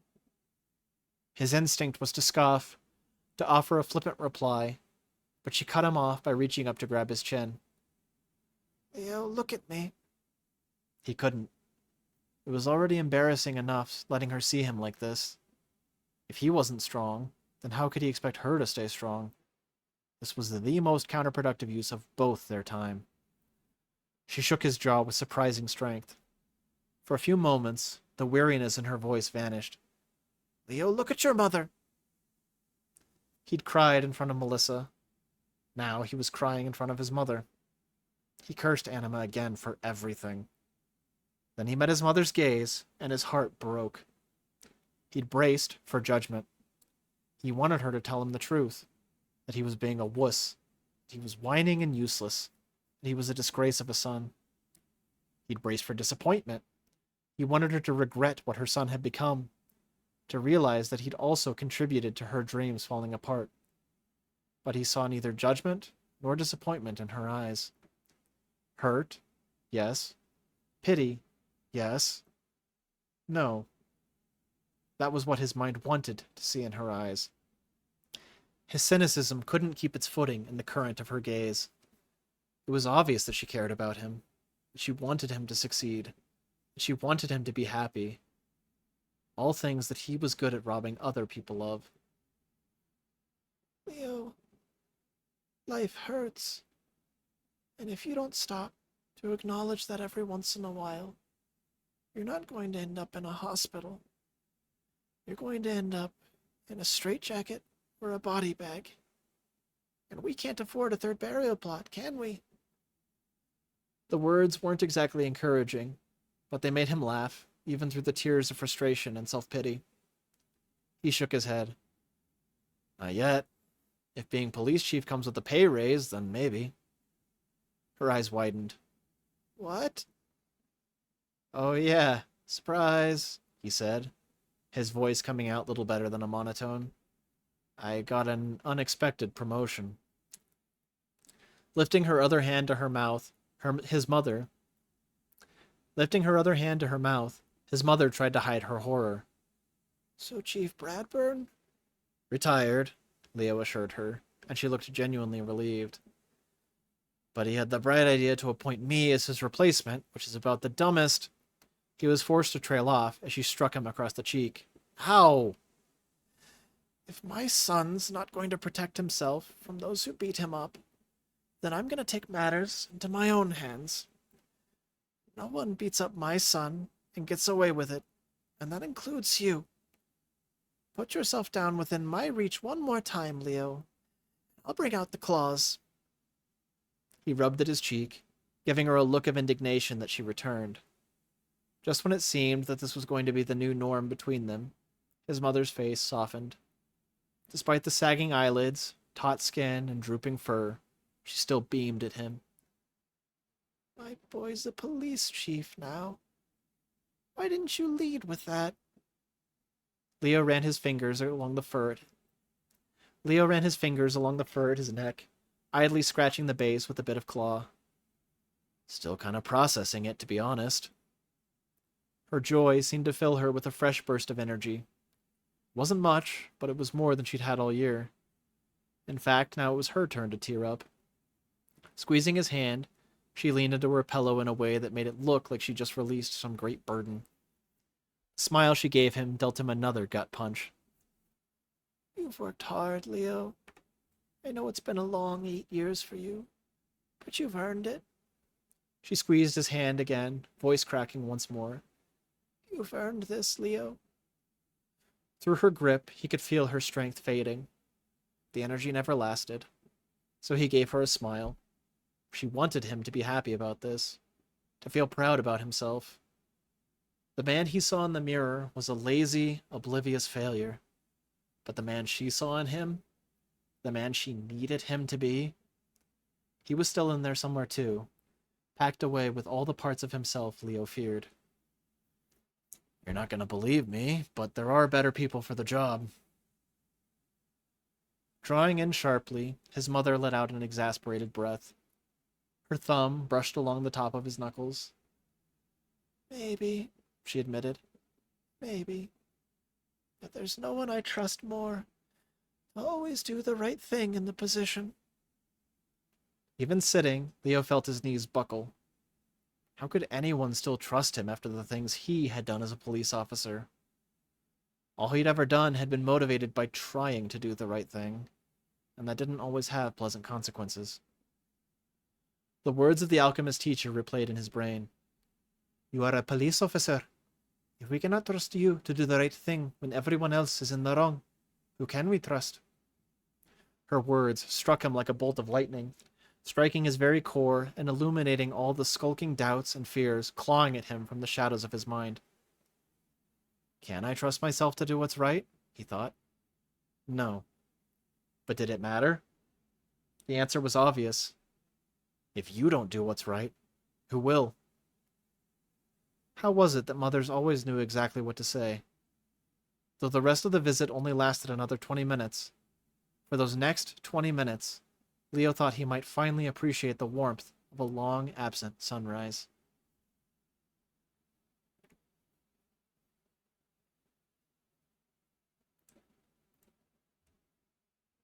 Oh, I was way off in my guess.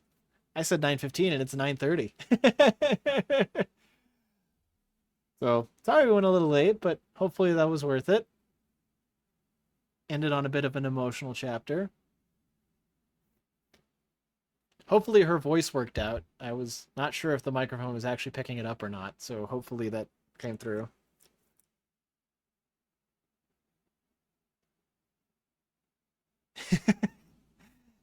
But hey, we met Leo's mom. And she gave him a calling out that he's been needing for a long time. So, you know, positive steps. I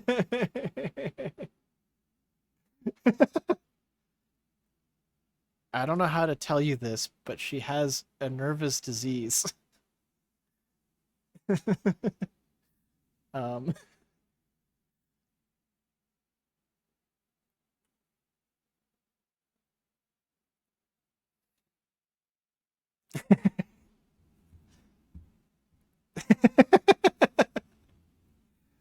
uh, I like the optimism.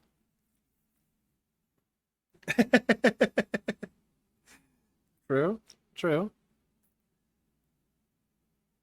I guess we'll just have to wait and find out. I will say this is not the last that we see of Leo's mother. So, but it will be a little while. Anyway, thank you everyone for showing up and hanging out and listening to more of the book. Hope you guys are still enjoying it. And we learned about magic tonight. Learned a bit more about Naira's situation, how that's playing out now that she is the basement prisoner. And, friendships are being made, wink, wink, that definitely aren't designed to, take advantage of the innocent kid that wants to learn magic. And nothing bad is going to happen in the coming chapters at all. Right, guys? Everything's going to be just happy and wonderful the whole time. Sorry, that's a little mean. Yay! Only good things. Happy fun times. She didn't go down to a gang of troublemakers with a bag full of cash to buy drugs. Moira's doing great. Making incredible life decisions. I'm excited for the next couple chapters. This is gonna be some fun and exciting stuff. It's been a little bit slow. People have been kind of recovering and kind of catching up from the last excitement. So it's time for some action again. So we'll pick up with that next time. But yeah, thank you everyone for coming. And I hope you guys all have a great rest of your night. Love you guys. Bye.